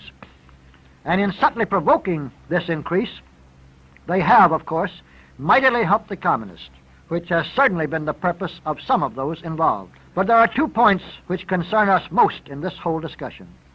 One is that the communists, by all of these plans and machinations, have thus been successful in bringing so many otherwise good anti-communists to see the whole conspiracy as a Jewish plot. These people, falling exactly into the trap designed for them by the communists, fail to realize that the conspiracy is using Jewish communists exactly as it is using Arab communists and Negro communists and Methodist communists and youth communists and Union labor communists and similar agents whom it can insinuate into positions of influence and leadership among every group, organization, or division of mankind to forward communist purposes. The historical, geographical, and statistical absurdity of this concept that the whole conspiracy is simply a Jewish plot or is run by Jews can be demonstrated by overwhelming evidence. But once the communists planned falsehoods and distortions superimposed on basic emotions and prejudices have convinced these victims that the Jews are behind it all, the poor gullible dupes become absolutely useless or worse in the struggle to expose and oppose the real conspiracy. For most of them spend all of their time and energy for the rest of their lives, not in fighting the communists, nor even, thank goodness, in any effective assault on Jews in general whom they have learned to hate, but simply in trying to convince everybody else that they are right in their sophomoric interpretation of the problem and in reviling those who disagree with them. Here is a neutralizer which wipes out entirely the opposition of many thousands of alarmed and energetic patriots who should be in the very forefront of those who are trying to create an understanding of the conspiracy. What's more, these people actually wind up materially helping the communists, as we shall see. For the second point in this situation, of great concern to ourselves, is the way the whole theme of anti-Semitism has been developed by the communists into so powerful and effective a two-edged sword.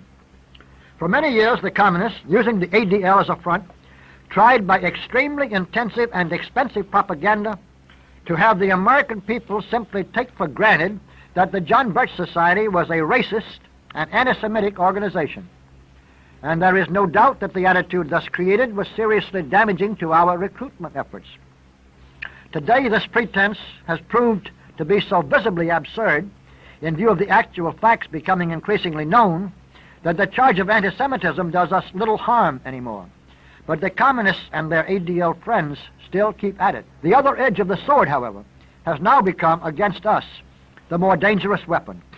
Not only the vociferous dupes described above, who spend their days in shouting that it is all a Jewish plot, but tens of thousands of otherwise good Americans who, whether because of communist propaganda or for other reasons, bear at least a veiled animosity towards all Jews, stay clear of the John Birch Society because they have heard us accused of refusing to name the enemy, or at least of being Jew lovers, or guilty of some crime in the same category.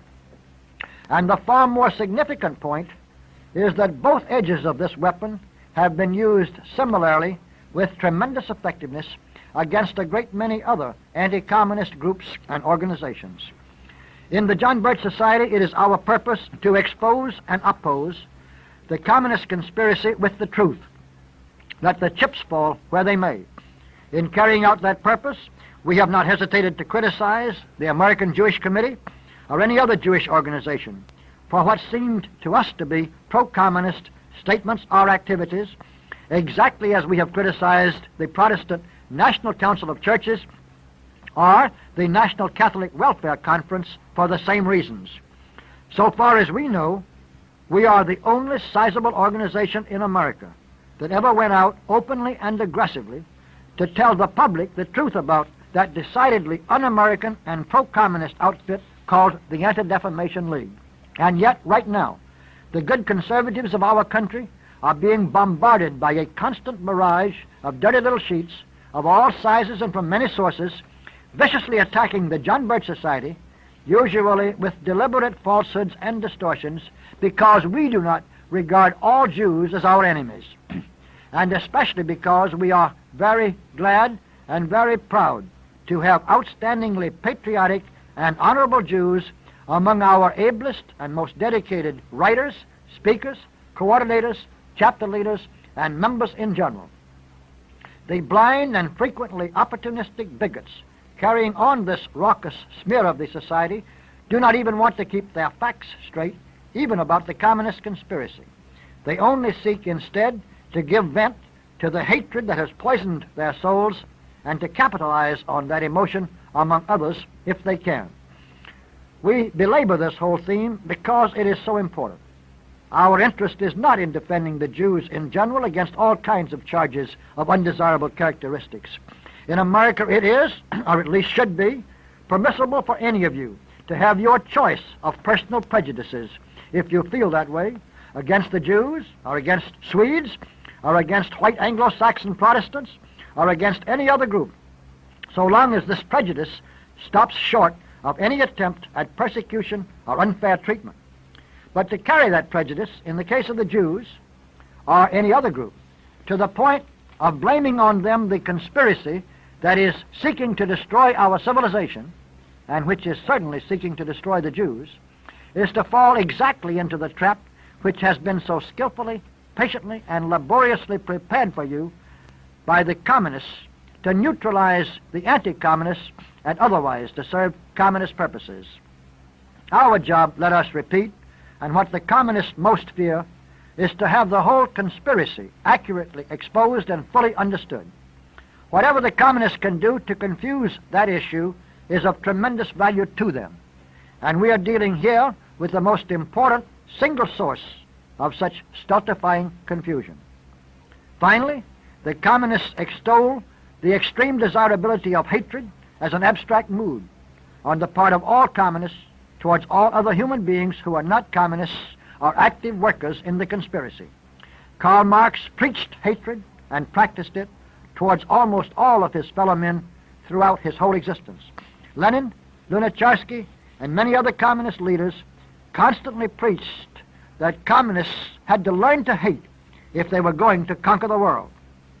One of Lenin's minor disciples, but for a few years a leading figure in the Roosevelt entourage, and now one of the satellites of Robert Maynard Hutchins in the subversive outfits he heads up in Santa Barbara, namely Rexford Guy Tugwell, once advised his New Deal followers that they had to acquire, quote, an energizing hatred towards the established order.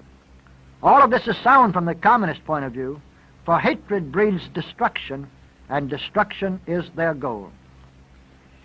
Section 9.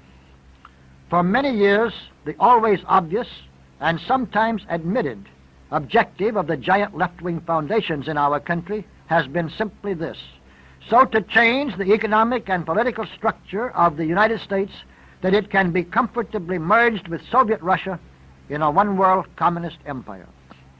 And in recent years, practically all the forces of the conspiracy have been working to that same end. The purpose here, in the economic field, was not sheer destruction in any absolute sense, but such a complete metamorphosis of the old into something new and different that the old will have been, in reality, completely destroyed. The conspirators have labored hard and with constant success, gradually to remold the Americanist system entirely and absorb the revamped machinery into a worldwide socialist apparatus of production and distribution. Then our giant economic bureaucracy will become the framework through which routine control is exercised over every detail of the lives and actions of the American people. You can now see that metamorphosis being insidiously carried out right before your eyes. And most of what is taking place can be more easily understood if the fundamental difference between a free enterprise economic system and a police state socialist system is recognized at once. The free enterprise system is based on a philosophy of abundance, which requires overproduction as the general rule, with millions of salesmen always trying to move the too much. The socialist system is based on a philosophy of scarcity, with millions of ration clerks always trying to divide the too little. One important result of constantly producing too much is that the sales forces are always reaching out to introduce their products to wider markets, thus making today's luxuries of the comparatively few become tomorrow's commonplace necessities of the many. While as a general rule, the communist bosses do not even want their enslaved subjects to have an abundance of food or of any of the other normal needs of life. They actually prefer a shortage bordering always on famine, for such conditions make it a great deal easier for their bureaucracy to control the people and for themselves to control the bureaucracy. Contrary to a widely held impression, starvation does not lead to revolt. Starvation leads to surrender, as was amply proved in Poland in 1945 to 1947 and in China from 1947 to 1950. And exactly as has been the case in many other countries, approaching starvation in America will also lead to surrender, not to resistance. When the fathers of families find that the only way they can obtain ration cards to get food for their starving children is by knuckling under to the communist machine which controls those ration cards, they knuckle under. Let's look, therefore, at some manifestations of the fundamental communist purpose of transforming our economy. The direct steps to this end were begun under Roosevelt, with the killing of pigs and the plowing under of crops. The next huge steps in the preparation and rehearsal for the normal conditions of the future came with the rationing of sugar, gasoline, and other commodities during World War II. These measures set the initial course for three great parallel drives. First is the gradual conversion of abundance into scarcity. The very momentum of the American free enterprise system has made this quite difficult. But the communists and their liberal dupes have been and still are working on the problem day and night, and now with more imminent prospects of success. In a new world war, for instance, no matter how phonily it might be conducted, the strict rationing of meat and bread and gasoline and clothing, and the government allocation of housing and industrial raw materials and labor and machinery and production could be made to appear both reasonable and obligatory. The second drive, somewhat dependent on the first, has been to make more and more of the American people, and especially including our farmers, subservient to bureaucratic decisions and favors for their temporary welfare and prosperity. But the third and most important of all has been the undertaking to destroy the entrepreneurial spirit in America altogether. It is the aim of the insiders to have all business firms of any size run more and more by hired managers instead of by owners, and to force the absorption of small businesses into larger ones, and of those combinations into still larger ones, so that more and more of commerce and industry becomes a publicly owned operation run by a huge hired bureaucracy. Such large companies are then far easier to incorporate into a whole system of production which is theoretically owned by the people and is formally run by agents of the state, because they are already only one step removed from that final arrangement. To bring about this last development, the insiders have been relying primarily for many years on the taxing power of government, as applied in the following three ways. A. First, the combination of corporate and personal income taxes has been designed to make it now almost impossible for any entrepreneurial person or group to accumulate out of profits the capital needed for expansion. Any such business which wishes to grow in size, therefore, must either turn to the public for the capital to do so, and thus diffuse its ownership and control, or it must seek to be absorbed as a unit into some larger company which can supply the capital, usually because the larger company is already publicly owned or can more readily attract the needed capital from the public. B. And the second effect of the same force at work has been through inheritance taxes. A man may have built up a highly successful and profitable business which he largely owns. It may be one which, as long as he is alive, can still make money and grow slowly despite the current tax burdens. But if so, there is hardly a chance in the world that it can be in the utterly uneconomic position of having enough liquid funds to supply the cash which will have to be paid out by his estate as inheritance taxes at the time of the owner's death. So more and more every year, family-owned businesses have felt the imperative need of selling out to some larger company while their own chief stockholders were still alive. C. Giving a tremendous assist to those uses of taxation is the further government weapon of inflation. For inflation, fundamentally, is nothing more nor less than a form of vicious and cruel stealing by a government from its own people through actions and policies which dilute the value of their money. In the Blue Book of the John Birch Society, this writer, while emphasizing that some limited amount of government was absolutely necessary for any civilized social organization, still pointed out that in actual practice, throughout all observed and recorded history, the greatest enemy of man was and always had been government. And of all the means used by governments to cheat, despoil, exploit, and oppress their subjects, the most foul and cruel has been a deliberately conducted inflation of their currency. There is an utter lack of any need or justification whatsoever for inflation in a country as productive as the United States, where, if the currency had been left passive, unmanaged, and completely redeemable in gold, it would constantly have bought more and more instead of less and less. Also, among the most vicious falsehoods ever sold to the gullible American people is the claim that increased taxation serves to prevent inflation. It is supposed to do so by draining off purchasing power, and hence the demand for goods and services which causes prices to rise.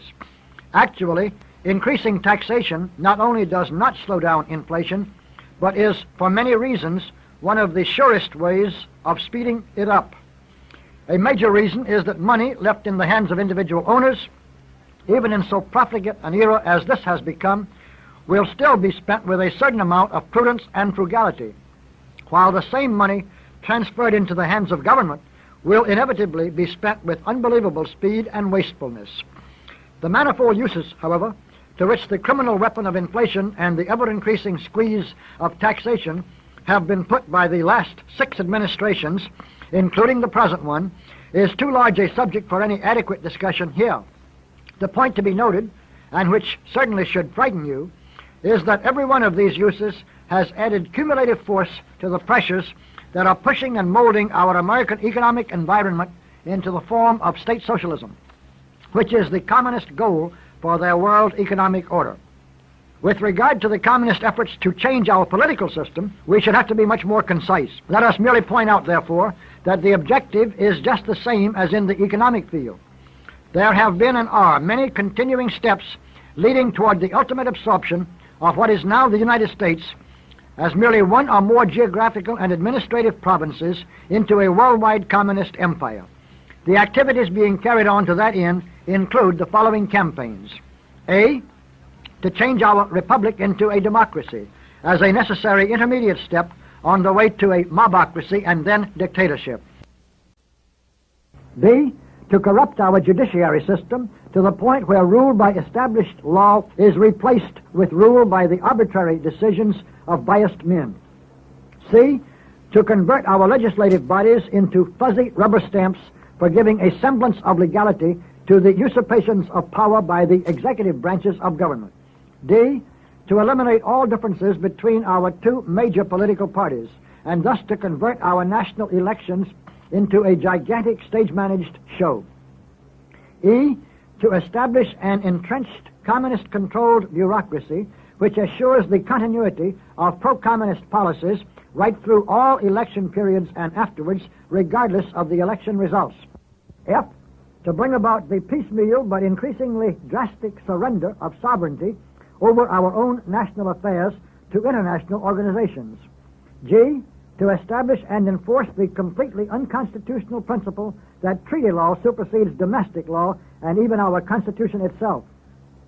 H, to have our government interlock our affairs with those of other nations and assume an imperialistic responsibility for the supposed welfare of other nations all over the world. I, to allow and even encourage armed insurrections and open sedition to run wild from one end of our country to the other. And J, to create so vast a bureaucracy that the framework for a police state socialist system is already at hand. Parallel to these drives of a more tangible nature, there has been a continuous and pervasive psychological campaign to eliminate the whole concept of nationalism. Loyalty to country is constantly disparaged, especially by politicians in high places. This movement and the activities identified above to destroy the United States as the independent nation which we inherited are all simply parts of the total communist program being carried out right before our eyes. Section 10. The communists know that they cannot possibly permit any other loyalty except to the communist state. So they have proceeded for a long time on the principle that they simply had to destroy the three basic human loyalties: loyalty to country, loyalty to family, and loyalty to God. We have just touched on their attempt to discredit all loyalty to country and to make every person think of himself as a citizen of the world. Not nearly so well recognized, but of even greater importance to the communists, is the weakening of all loyalty to the family and eventual destruction of the family altogether as anything more than a temporary arrangement for economic convenience. As a huge first step in this direction, and as a major objective in itself, all children in America are to be brought, as they already have been in Soviet Russia, to look to the government and be grateful to the government instead of to their parents for the food they eat, the clothes they wear, the room they sleep in, the education they receive, and whatever recreation or pleasures may be provided for them. In the ultimate stage of this sinister development, the child will be taken completely and officially out from under any parental influence and subjected formally and continuously to the brutalizing physical training and mental brainwashing of the communist state. This plan is succeeding so well and has already been carried so far that it is time to change the name of our public schools to government schools. It may shock you to realize it, but that is what they really are today. Your so-called public schools are no longer agencies of the parents, established and run by groups of parents as a means of carrying out their parental responsibility for the education of their children. These schools have already become agencies of government, and thus a means of indoctrinating the growing generation with the falsehoods, beliefs, and outlook which government wants them to have. And this is a government, let us assure you, which for all practical purposes is, and for the last preceding 5 administrations has been, controlled by the communists. Of course, they always advance this control into new fields, mainly by pressures and propaganda, rather than by force, as they are now doing with regard to sex education in the schools, which, among other purposes, removes from parents almost the last vestige of responsibility for the upbringing and the character of their children. At present, the communists have a real battle on their hands over this issue, and while they will use all the force of the Department of Health, Education, and Welfare and of other government agencies to help them put over their program, they do not yet dare have the federal government simply order all public schools to adopt this program. That, if they are successful, will come later, as it has already come in connection with such matters as patriotism, where a subordinate of Attorney General Ramsey Clark boasted that, of course, they would transfer a high school history teacher to some other job if he insisted on teaching American history contrary to the government's wishes.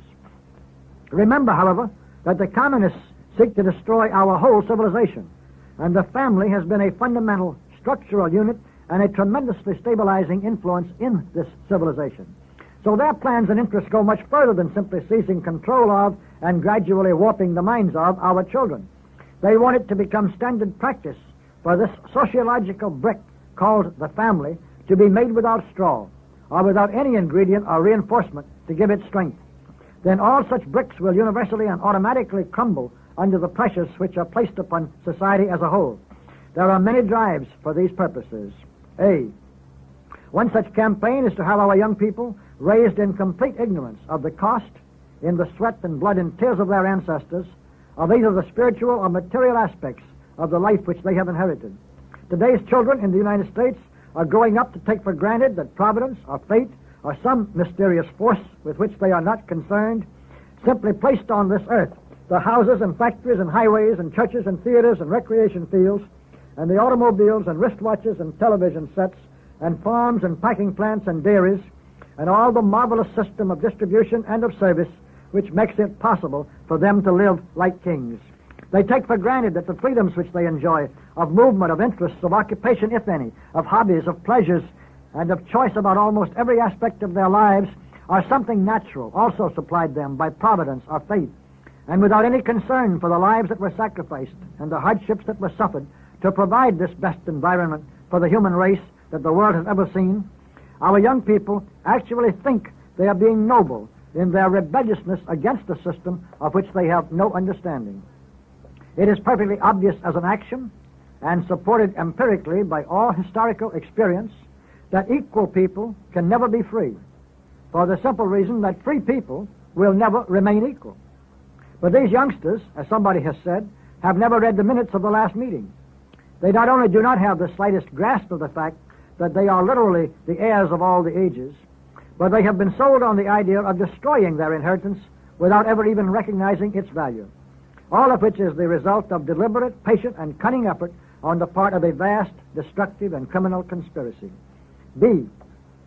Our young people are being encouraged from the earliest age and by every means which such communist-dominated influences as the National Education Association can devise, not only to regard the state rather than their parents as responsible for their welfare, but to look on their parents with increasing scorn, to regard themselves as smarter and wiser and more progressive than their parents, to flout all experience as something to which they are automatically superior, and gradually to acquire a feeling of open and active hostility, not only toward their parents, but toward all authority of every kind. In fact, the most famous and infamous contemporary philosopher of this whole exciting theme of youthful bitterness, a professed Marxist named Herbert Marcuse, has acquired his worldwide notoriety largely on the basis of his argument that all youth in general should be in combat with all their elders in general. And by combat, Marcuse has made clear through both his language and his actions that he means armed and destructive insurrection, all of which, of course, exactly serves communist purposes. C. The American home used to be a permanent headquarters of individuals bound closely together with major beliefs, interests, and loyalties held generally in common. It is being reduced to a meeting place of temporary convenience for individuals who expect their ties to each other to become of less and less strength and importance. Or at least this is what the communists are trying to bring about. The most direct measure for accomplishing this, of course, is development of the readier acceptance of divorce and of the greater ease by which divorce may be obtained. And that the communists are doing all they can to speed up this development is too obvious for either statistics or argument to be needed. D. Finally, in this section, let's mention the continuous and many-sided efforts to destroy the religious base, the moral significance, and the spiritual sanctity of marriage.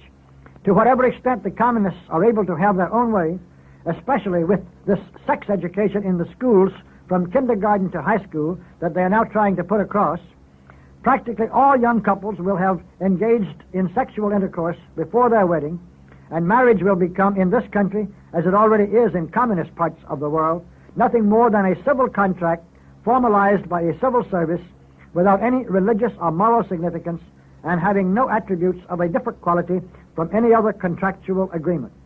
And this whole purpose is being carried forward, of course, by the communist-promoted drive, especially among our young people, to make premarital sex relations commonplace, adultery a delightful custom, and monogamy a subject of ridicule.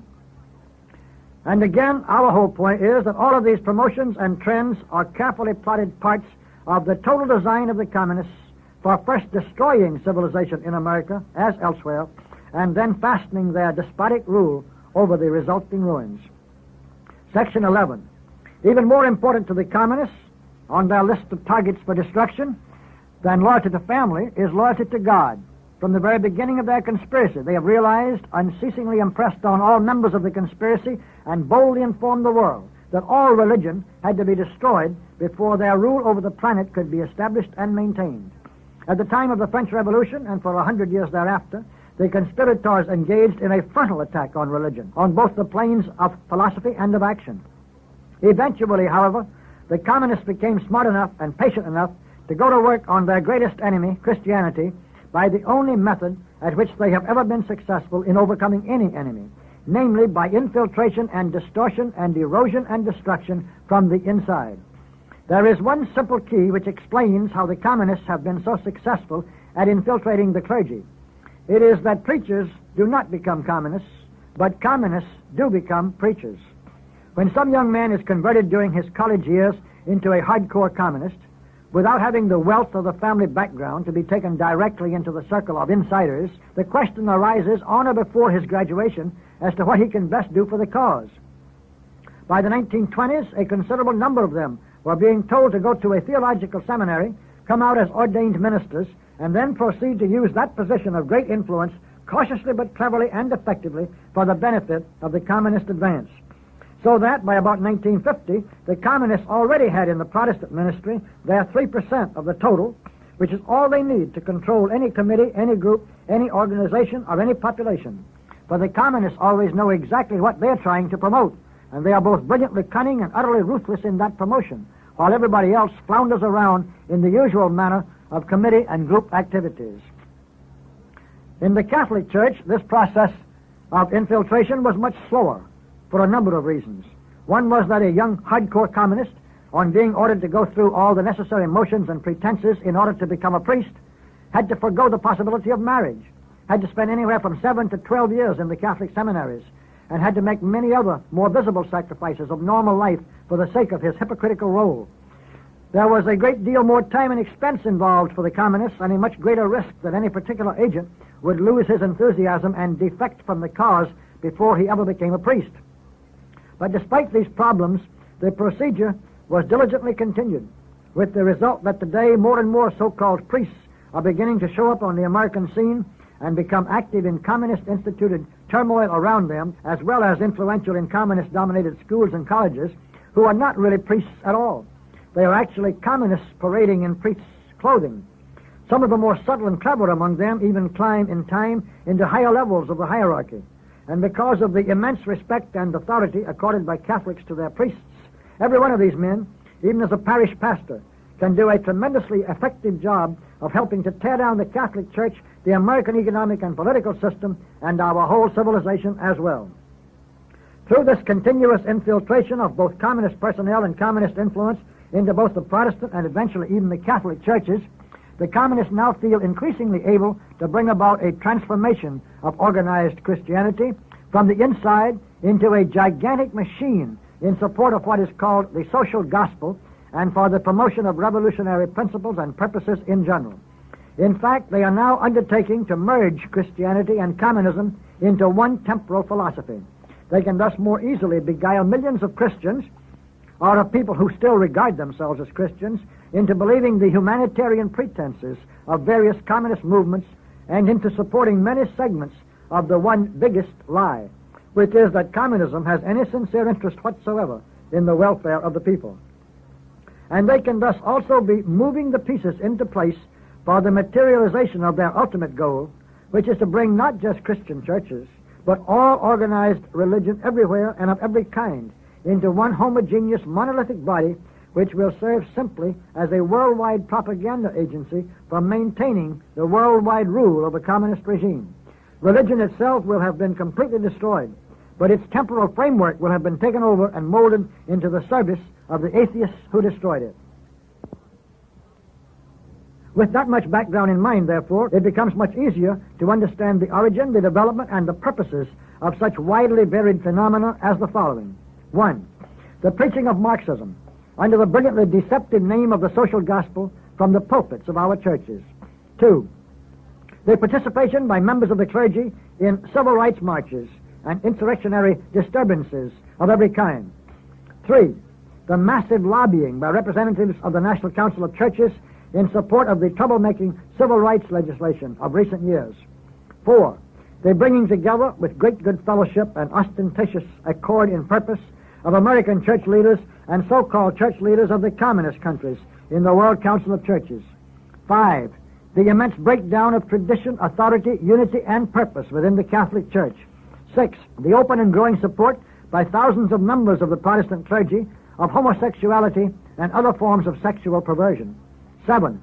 The widespread promotion by the National Council of Churches of book lists recommending the most obscene and blasphemous and revolutionary books by known communists, comsimps, and criminals. 8. The increasing welcome given by even Catholic colleges to the most brazenly blasphemous, revolutionary, and spiritually subversive perverts and traitors on the American scene. 9. The desecration of our churches themselves by services and activities which make a mockery of all religion. And 10. The promotion by church bodies and church leaders, both Catholic and Protestant, of so-called training programs and seminars and miscellaneous movements which subtly undermine all the fundamental bases of religious belief and purposes. Again, let us insist, all of these things are but related parts of one overall program, and that is a program to promote the communist advance through destructiveness, chaos, and confusion to an absolute tyranny over the ruins that will be left. Section 12, which brings us to the last and now the most important of all the categories of communist plans and efforts that we can deal with tonight. This one comprises the manifold and varied drives to destroy all morality. The communists are not concerned about whether moral principles are based on revealed religion or on a distillation of man's best customs, manners, traditions, and experience. They do not care in the least, for instance, whether adultery is regarded as a sin because the Bible says so, or because man has learned the value of monogamy as a support of solidity and happiness in a civilized society. All the communists want in this connection is to promote adultery among us, because it will help them to destroy the American character and the Americanist civilization. And the same thing is true for every other form of immorality and crime now being so successfully instigated, condoned, encouraged, and even glorified by the communists and their dupes and allies who permeate our whole social organization. As a consequence of this design, we see all around us today carefully plotted and extensively conducted campaigns to bring about the following results. A. The much greater and rapidly increasing use of narcotic drugs, especially among young people. B. The much more frequent and more immoderate use of alcohol, again especially among the young. C. A degrading, debilitating, and disease-producing promiscuousness with regard to sexual relations, aggravated by a steadily growing acceptance and practice of sexual perversion. D.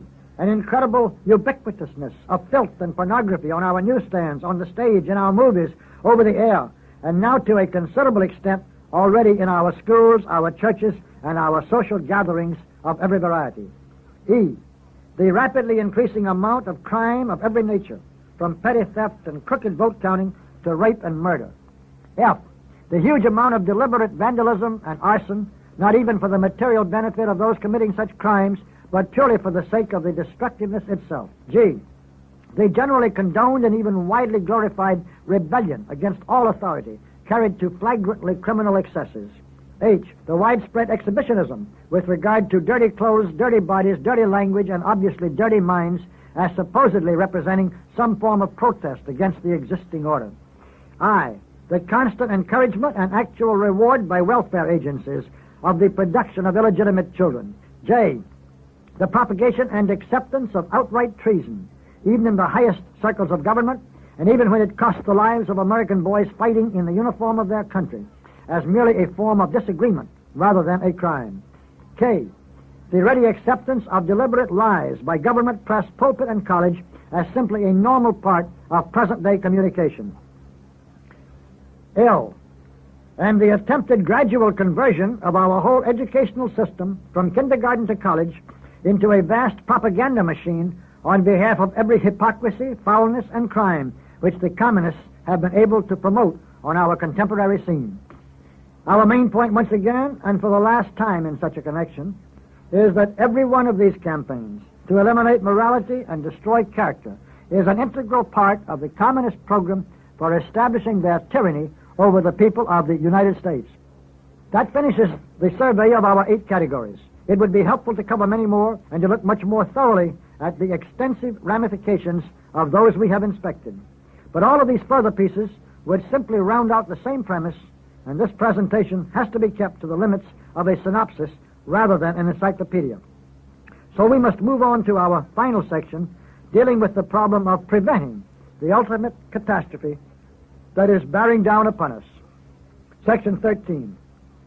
The question immediately arises, of course, as to whether anything can be done about this greatest crime in history. And our confident answer is that it certainly can, precisely because this is a deliberately plotted crime. If the tragedy now enveloping the American nation and the brutal slavery now threatening the American people were the result of natural sociological forces at work, such as occurred during the declining centuries of every successful civilization, reversing the trend would be a superhuman task. But for a nation or an individual, preventing murder is altogether different from prolonging life indefinitely against natural diseases. So let us restate the actual situation. The still young, still strong, and until a generation ago still healthy, organic body of the American civilization is being willfully murdered by a long-range conspiracy of power-seeking criminals to serve their own evil ambitions. In order gradually to accomplish this murder, disguised as natural death, as has been many a murder before it, these megalomaniacs are insidiously attacking and weakening their intended victim with every form of poison for both body and mind, and with every form of direct material mistreatment that their diabolical intention and experience can possibly bring into play, including, but not limited to, all of those methods that we have listed in the earlier sections of this analysis. What's more, this is planned to be not only a secret murder, but by a secret and unidentified criminal. For more essential to the total plot than any of its segments which we have discussed is the unceasing effort of the conspirators to keep the world, and especially the American people, from realizing that there even is a conspiracy.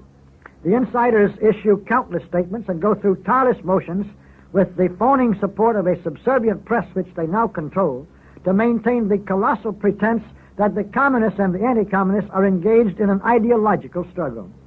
The philosophies of collectivism and of conservatism are supposed to be battling against each other on the academic and political levels for the intellectual acceptance that will bring victory to either side. To emphasize the value of this sham, Moscow even issued instructions on January 1, 1969, in the form of an editorial in International Affairs, which contained the following sentence, quote, "The struggle between capitalism and socialism in the sphere of ideology and politics is becoming ever more acute. The ideological front is now developing into the most important one in this struggle." End of quotation.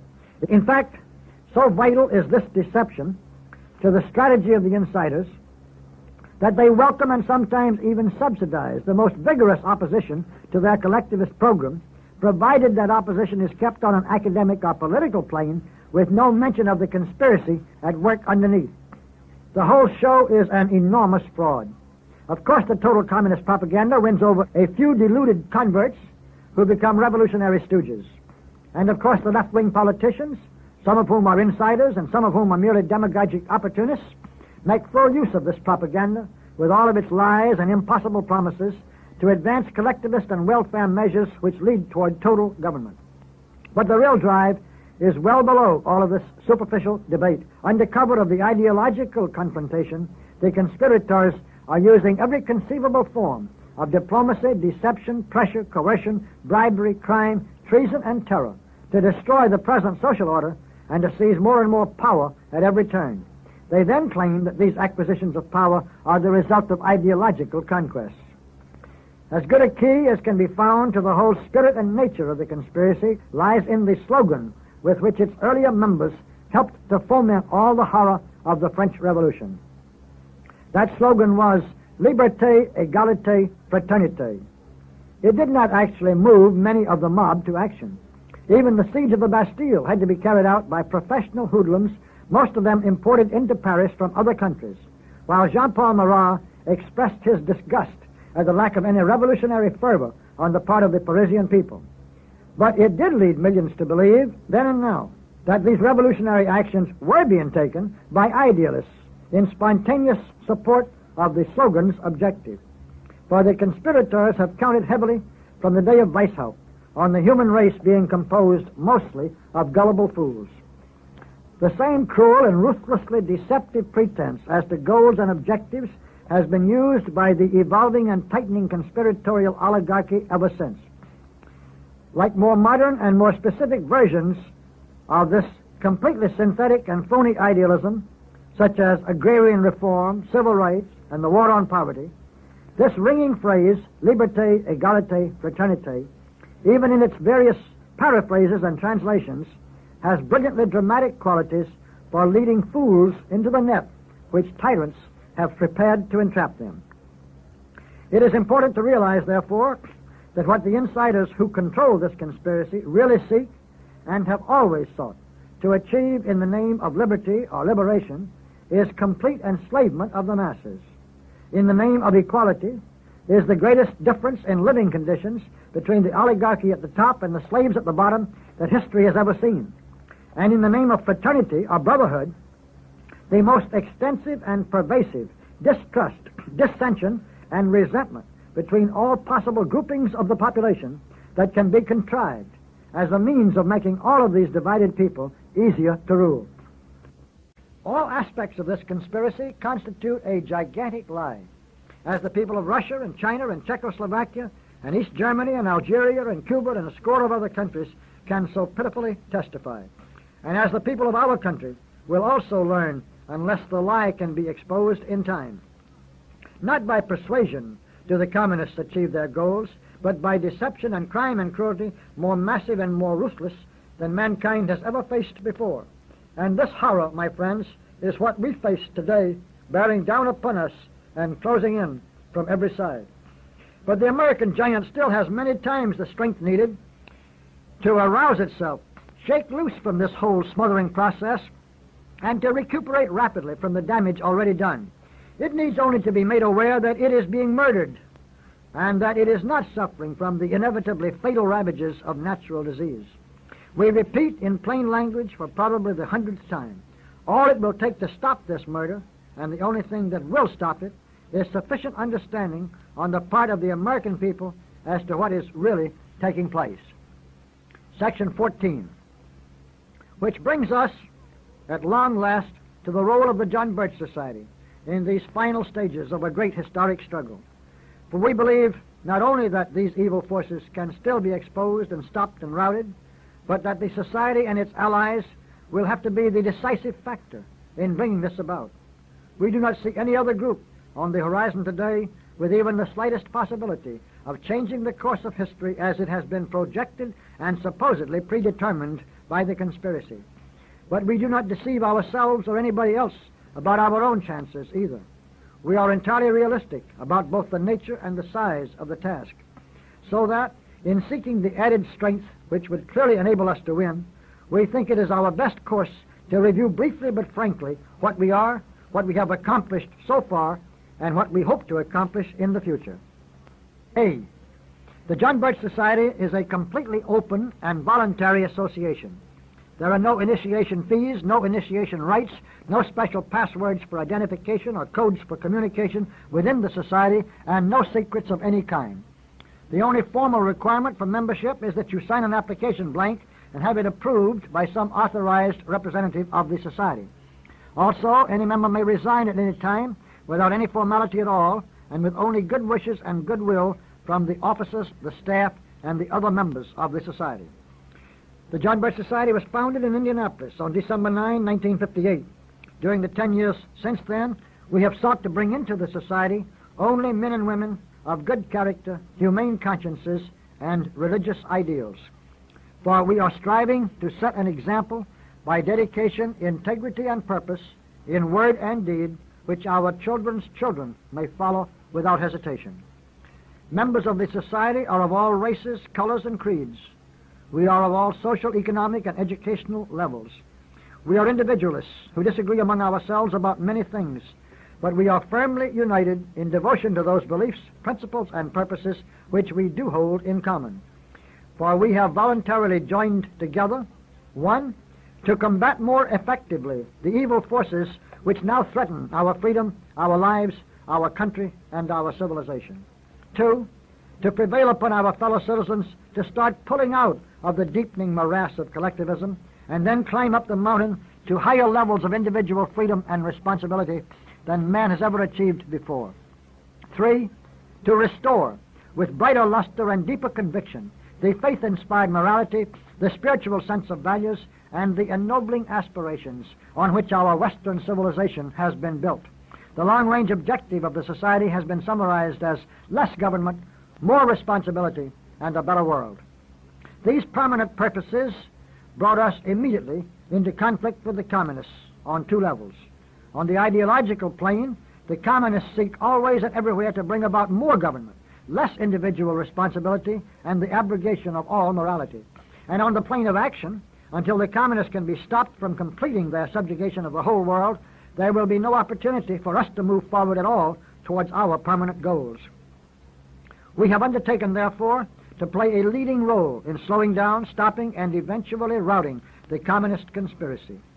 We realize that the one thing no conspiracy can withstand is the light of day on its activities. The only danger to their gigantic conspiracy which the communists fear is exposure. For this reason, we do all that we can to bring to our fellow citizens more knowledge and a better understanding of the methods, the progress, and the menace of the communist machine.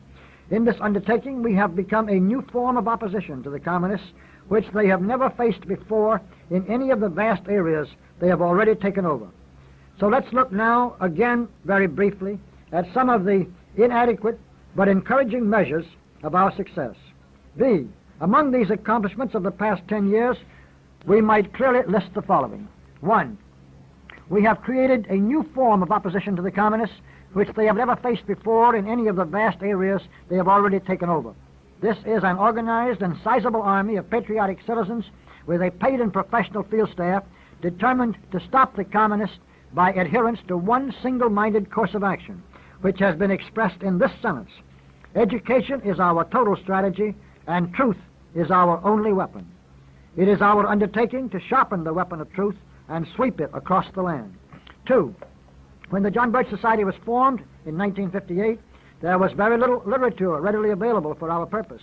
The comparatively few honest and authoritative books which had been written on the subject had in general either been refused publication or completely smothered by the left after one small printing.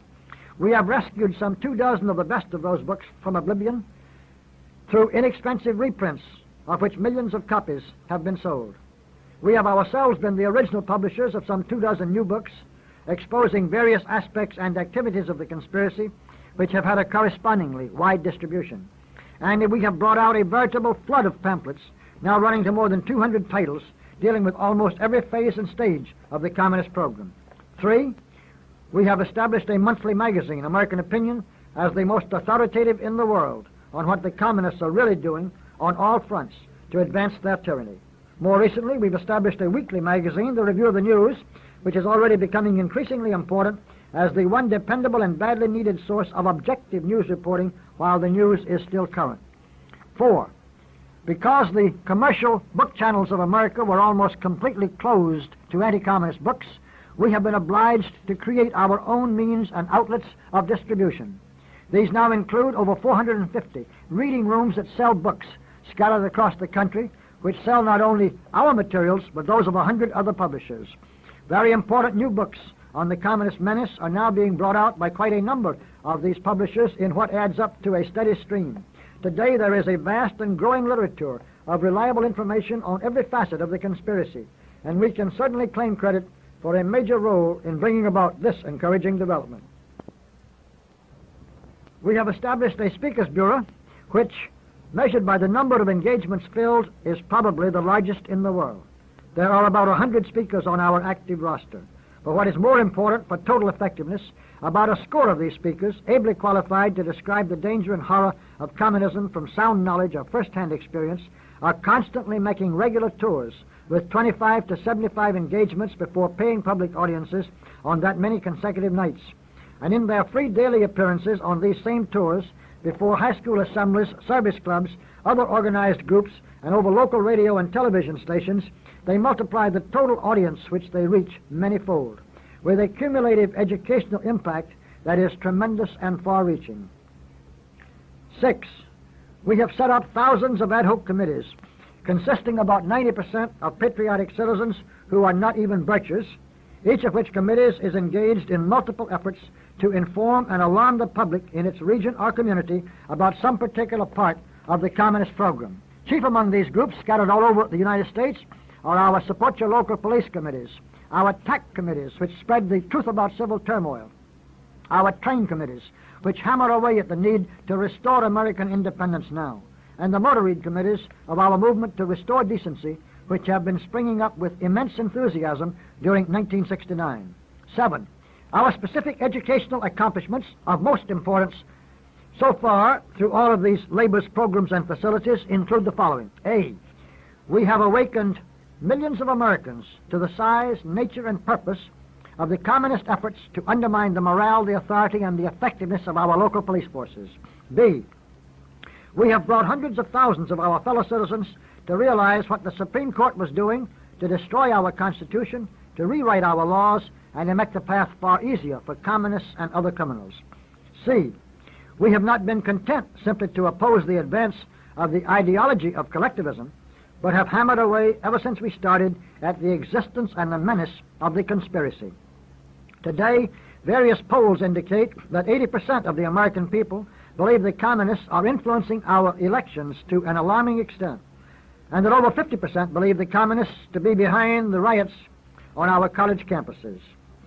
These are degrees of ad hoc awareness which would have been fantastic 10 years ago, and for this partial awakening in some areas, we can certainly claim some of the credit. D. We have, we believe, done more to show the communist plans and hands behind the so-called civil rights movement than all other groups in America put together.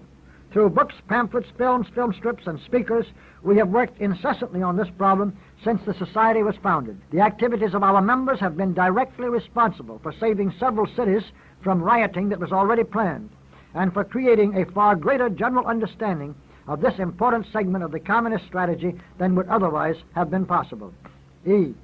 We have exposed the communist connections and purposes of the so-called war on poverty to such an extent that in some few areas the opposition led by our members has even compelled the OEO to withdraw its agencies from those areas altogether. These were only straws in the wind, but the wind is rising. F. While other groups opposed to American foreign aid have been going out of business, our fight against the vast treasonous help by our government to our communist enemies is just now getting a solid footing and gaining in momentum. Our fifth progress report on our petition drive against economic and military aid to communist regimes shows nearly 1.5 million signatures on petitions which have already been delivered to members of Congress, and we expect this drive to become steadily more impressive until such aid is finally discontinued. G. In January 1969, we entered into the fight against sex education in the schools. Since then, our nationwide organization and staff have made tremendous contributions to public understanding of what this pornographic fraud is all about and how it is intended to serve communist purposes. We believe that our help will be decisive in getting such corruptive materials, teaching, and practices out of our schools, and even more important, that our whole movement to restore decency is going to become a powerful and constructive force on the American scene. It is our belief that education is the effective means and political action only the mechanics for bringing about changes in government. It is worthwhile for us to glance at least briefly, therefore, at some political results that have clearly followed on the heels of our educational efforts. But we'll confine this look to just 3 illustrations. First was the overwhelming defeat in 1966 of Mayor Lindsay's referendum for a civilian police review board in New York City. For Lindsay and the left-wing machine had gone all out on this issue with full confidence in their success. Yet not only did they fail, but this resounding failure marked the end, for all practical purposes, of the whole nationwide drive for civilian police review boards. And the part played by the John Birch Society in bringing this about through the educational work of its Support Your Local Police Committees and of our members themselves was well known at the time. The second victory was in stopping Abe Fortas in 1968 from being made Chief Justice of the United States and in eventually driving him off the Supreme Court altogether. There were many people who had a hand in that effort in many ways, both behind the scenes and in the direct opposition to Fortas. The letter-writing campaign put on by our members and by many other groups and individuals certainly played an important part. But Walter Reuther's Cope and most of the liberal press blamed this, quote, catastrophe, unquote, on the long educational job of the John Birch Society through its Impeach Warren campaign in creating widespread public distrust of the Supreme Court and its activities.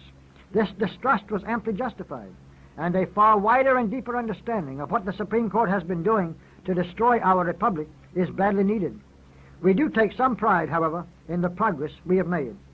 But the outstanding example, the most encouraging thing that has happened during the life of the John Birch Society, and in our opinion, the most significant defeat the communists have suffered in the United States in over 40 years, was the sharp victory of Yorty over Bradley in the 1969 election for mayor of Los Angeles. For this election was of immense importance to the communists and the whole super-liberal pack. They were willing to use every dirty tactic and ruthless maneuver in the book on behalf of their man Tom Bradley, a Negro member of the City Council. And they were determined to have him win at all costs. By they, we mean the communists and their allies throughout the United States, and not just in California. And we do mean at all costs, too.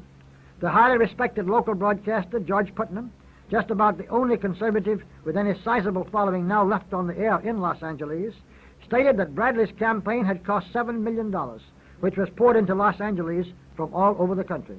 They not only sent in oceans of money from the outside, they also sent in left-wing politicians and businessmen of national reputation to overwhelm the opposition in this campaign for the mayor's job in just one American city. These active big-name backers of Bradley included Senator Percy of Illinois, Senator Edward Kennedy of Massachusetts, Senator Jacob Javits of New York, former Senator Thomas Kickle of California, Leonard Firestone, and others. And the Los Angeles Times led the pack in the mass communications field in going all out for Bradley's election. For this was to be not only a sharp and decisive reversal of the trend back towards political conservatism which has been taking place in California, but an almost fatal blow to the morale of the anti-communists everywhere. If Bradley had won, you would have seen headlines in every city in the United States screaming about its significance. For not only would the newly elected mayor of one of America's largest cities have been a militant Negro racist, but a man whose communist affiliations and sympathies were well known. And of course, they expected to win. The polls were announcing Bradley's victory as certain, well in advance. Even most of the conservatives in Southern California itself were frankly and sadly confessing their private opinions that Bradley would win right up to the election. It was obviously because of this confidence that the Los Angeles Times went all out in support of Bradley, and thus disclosed where it really stood more clearly than it had ever done before. But the polls and the press turned out to be wrong, which proves that the conservatives should have more confidence. Among other extremely serious matters at stake was the control of the police force of the city. Just as it was in the defeat of John Lindsay for the Republican nomination for mayor in New York City that occurred shortly thereafter. Both campaigns demonstrated the tremendous value and effectiveness of our drive over many years for public support of our local police forces. But it was the outcome of this election for mayor of Los Angeles which showed far more clearly than anything else since the John Birch Society was formed the beneficial results of what our members and our ad hoc committees have been doing in their tireless educational labors. For it was the slowly growing understanding of the communist conspiracy, of how the communists work, of the nature of their propaganda, and of their real purposes, which made possible the defeat of Thomas Bradley. In the actual campaign itself, the policemen of Los Angeles and the firemen did a tremendous amount of hard work in every precinct.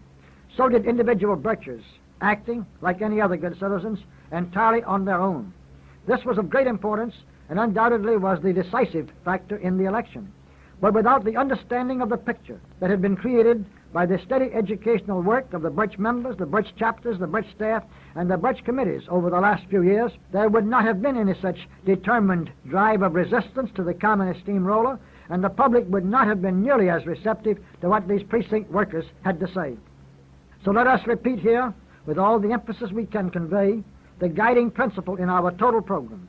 Education is the means of bringing about changes in government or in political thinking, and political action itself is only the mechanics for reaping the benefit of that education. We could continue this review for several pages and list a great many other but lesser victories, both in our educational campaigns and in political results. But this is not the time or place to do so. For the sad truth, my friends, is that we have not been able to do nearly enough. Above all else, we are realists in this struggle and about the size of the job we have undertaken. And up to this point, ours has not been very much more than a successful pilot operation, showing what can be done. But through all the smears and obstacles, we have kept our eyes steadily on the levels of size and resources and organization and activities, which we feel would enable us to create the sufficiently widespread understanding needed for victory, So let us outline these plans as concisely as we can. C. What we are asking of you good people who will be hearing this presentation is to come on in and help us to reach the following goals. 1. We need a fully paid member of our field staff in every congressional district, plus an appropriate number of supervisors. This would mean approximately 500 men in the field altogether. Even though the John Birch Society itself never supports or endorses any political candidate and never takes any part or position in political campaigns, we are using congressional districts as measuring units in this and the following paragraphs for 2 reasons. First, they are reasonably uniform in population, which states, cities, counties, or other geographical divisions are not. And second, because this suggests at once the ultimate underlying support which our educational campaigns might provide for conservative candidates of any or all parties in the political field. 2. We need an average of 1,000 members in every congressional district. This would mean a total of a little over 400,000 members altogether. With the now increasing awareness of good Americans everywhere that something is surely wrong, this total, of just the kind of highly respected and responsible members that we want, could rapidly be acquired if we could afford the field staff first. 3. We need an average of 50 ad hoc committees, TAC, train, support your local police, motor read, and others in every congressional district. This would mean a little over 20,000 ad hoc committees in the United States as a whole. And all it would take to reach this goal is simply sufficient staff to put these committees together and to give them reasonable supervision and guidance. They are just waiting to be formed. 4. We need an adequate number of fully qualified speakers, films, and film strips to take full advantage of the audiences and opportunities that can be provided by these ad hoc committees. This requires only a direct and straightforward expansion, about 5-fold, of activities in which we are already successfully engaged and have had plenty of experience. And again, it should be remembered that for every 100 people these speakers reach in their nightly paying audiences, they average to reach at least 1,000 in their free daily appearances in the same areas before high school assemblies and service clubs and other organized groups and over local radio and television stations. 5. We need an average of 4 American opinion libraries in each district, or a total of about 2,000 throughout the 50 states. They will serve not only as bookstores, but also increasingly as physical headquarters for meetings, film showings, and other activities of conservatives within their respective areas. 6. We need to continue and increase our book publishing activities. The demand just for books of history alone, which tell the truth about many important events of the past 200 years, is going to increase enormously with and contribute solidly to a growing understanding of the conspiracy. 7. We need a paid circulation for American opinion of 200,000 copies, with a corresponding growth in the number and impact of its reprints. We also need a huge increase in the circulation of the Review of the News, but in this case, we cannot estimate the desirable level. We have never taken our eyes off these goals, my friends, and they not only can be reached, but they must be reached. For to the best of our actual knowledge and honest belief, there simply is no other way and no other chance of saving our country from the horror that now looms so near at hand. D. And now by this time it should be clear that the John Birch Society is no ephemeral organization of loose ties and uncertain loyalties. We are not going through a lot of pretty motions, but are building very solidly for decades to come. And we mean business every step of the way. So in conclusion, ladies and gentlemen, let me point out that if and when you join the John Birch Society, and while you are a member, we are a demanding organization. We expect, and goodness knows we receive, far more work and dedication and far more sacrifice of other interests on the part of our members than you are likely ever to have given a thought of giving to any other organization outside of your church. Because we are looking for pullers at the oars and not passengers in the boat. And you do not deserve a place among what is truly the finest body of men and women in the world unless you are willing to do your share according to your circumstances and your ability. We have established fundamental and permanent objectives, much broader than the fight against the communist conspiracy, because we are convinced that the ultimate long-range objectives are more important than the defeat of the communist conspiracy, but also because we are utterly convinced that we cannot stop the communists unless our efforts are a part of such a broader and more constructive purpose. Yet it is the grip of the communist conspiracy which engages our attention so urgently today. Stopping the communists and destroying their conspiracy or at least breaking its grip on our government and shattering its power within the United States, not only must occupy the most important spot in all of our thinking, it is the driving danger which should determine our thoughts today about almost everything else, and most of our actions too, for the foreseeable future. For unless we can win that battle, the war for a better world will again be carried on through long and futile dark ages. After we have been killed, our children have been enslaved, and all that we value has been destroyed. This is not rhetoric, and it is not exaggeration. It is a plain statement of the stark danger that is rapidly closing in on us right now. And we ask you in all sincerity, ladies and gentlemen, if the John Birch Society does not play the leading role in stopping the communists, just who is there to do so? The communists pretend to believe, and some of them undoubtedly do believe, that communism is the wave of the future. We believe instead that the whole world is now tired of so much strife and bestiality, treason and immorality, cruelty and confusion, blasphemy and destructiveness, bitterness and fear, doubt and despair that always go hand in hand with communism. We believe that mankind may be about ready to arise, shake off this communist tyranny and terror, and move forward again towards a more enlightened and humane existence. We are doing everything in our power, by all honorable means, to create the understanding that will produce this result. If you have what it takes, in character and in courage, then by all means join us now in our epic undertaking. With the added effort of people like yourself, and with God's help, when and because we have deserved it, we shall break up this immense criminal conspiracy and return a world gone crazy to sanity once again.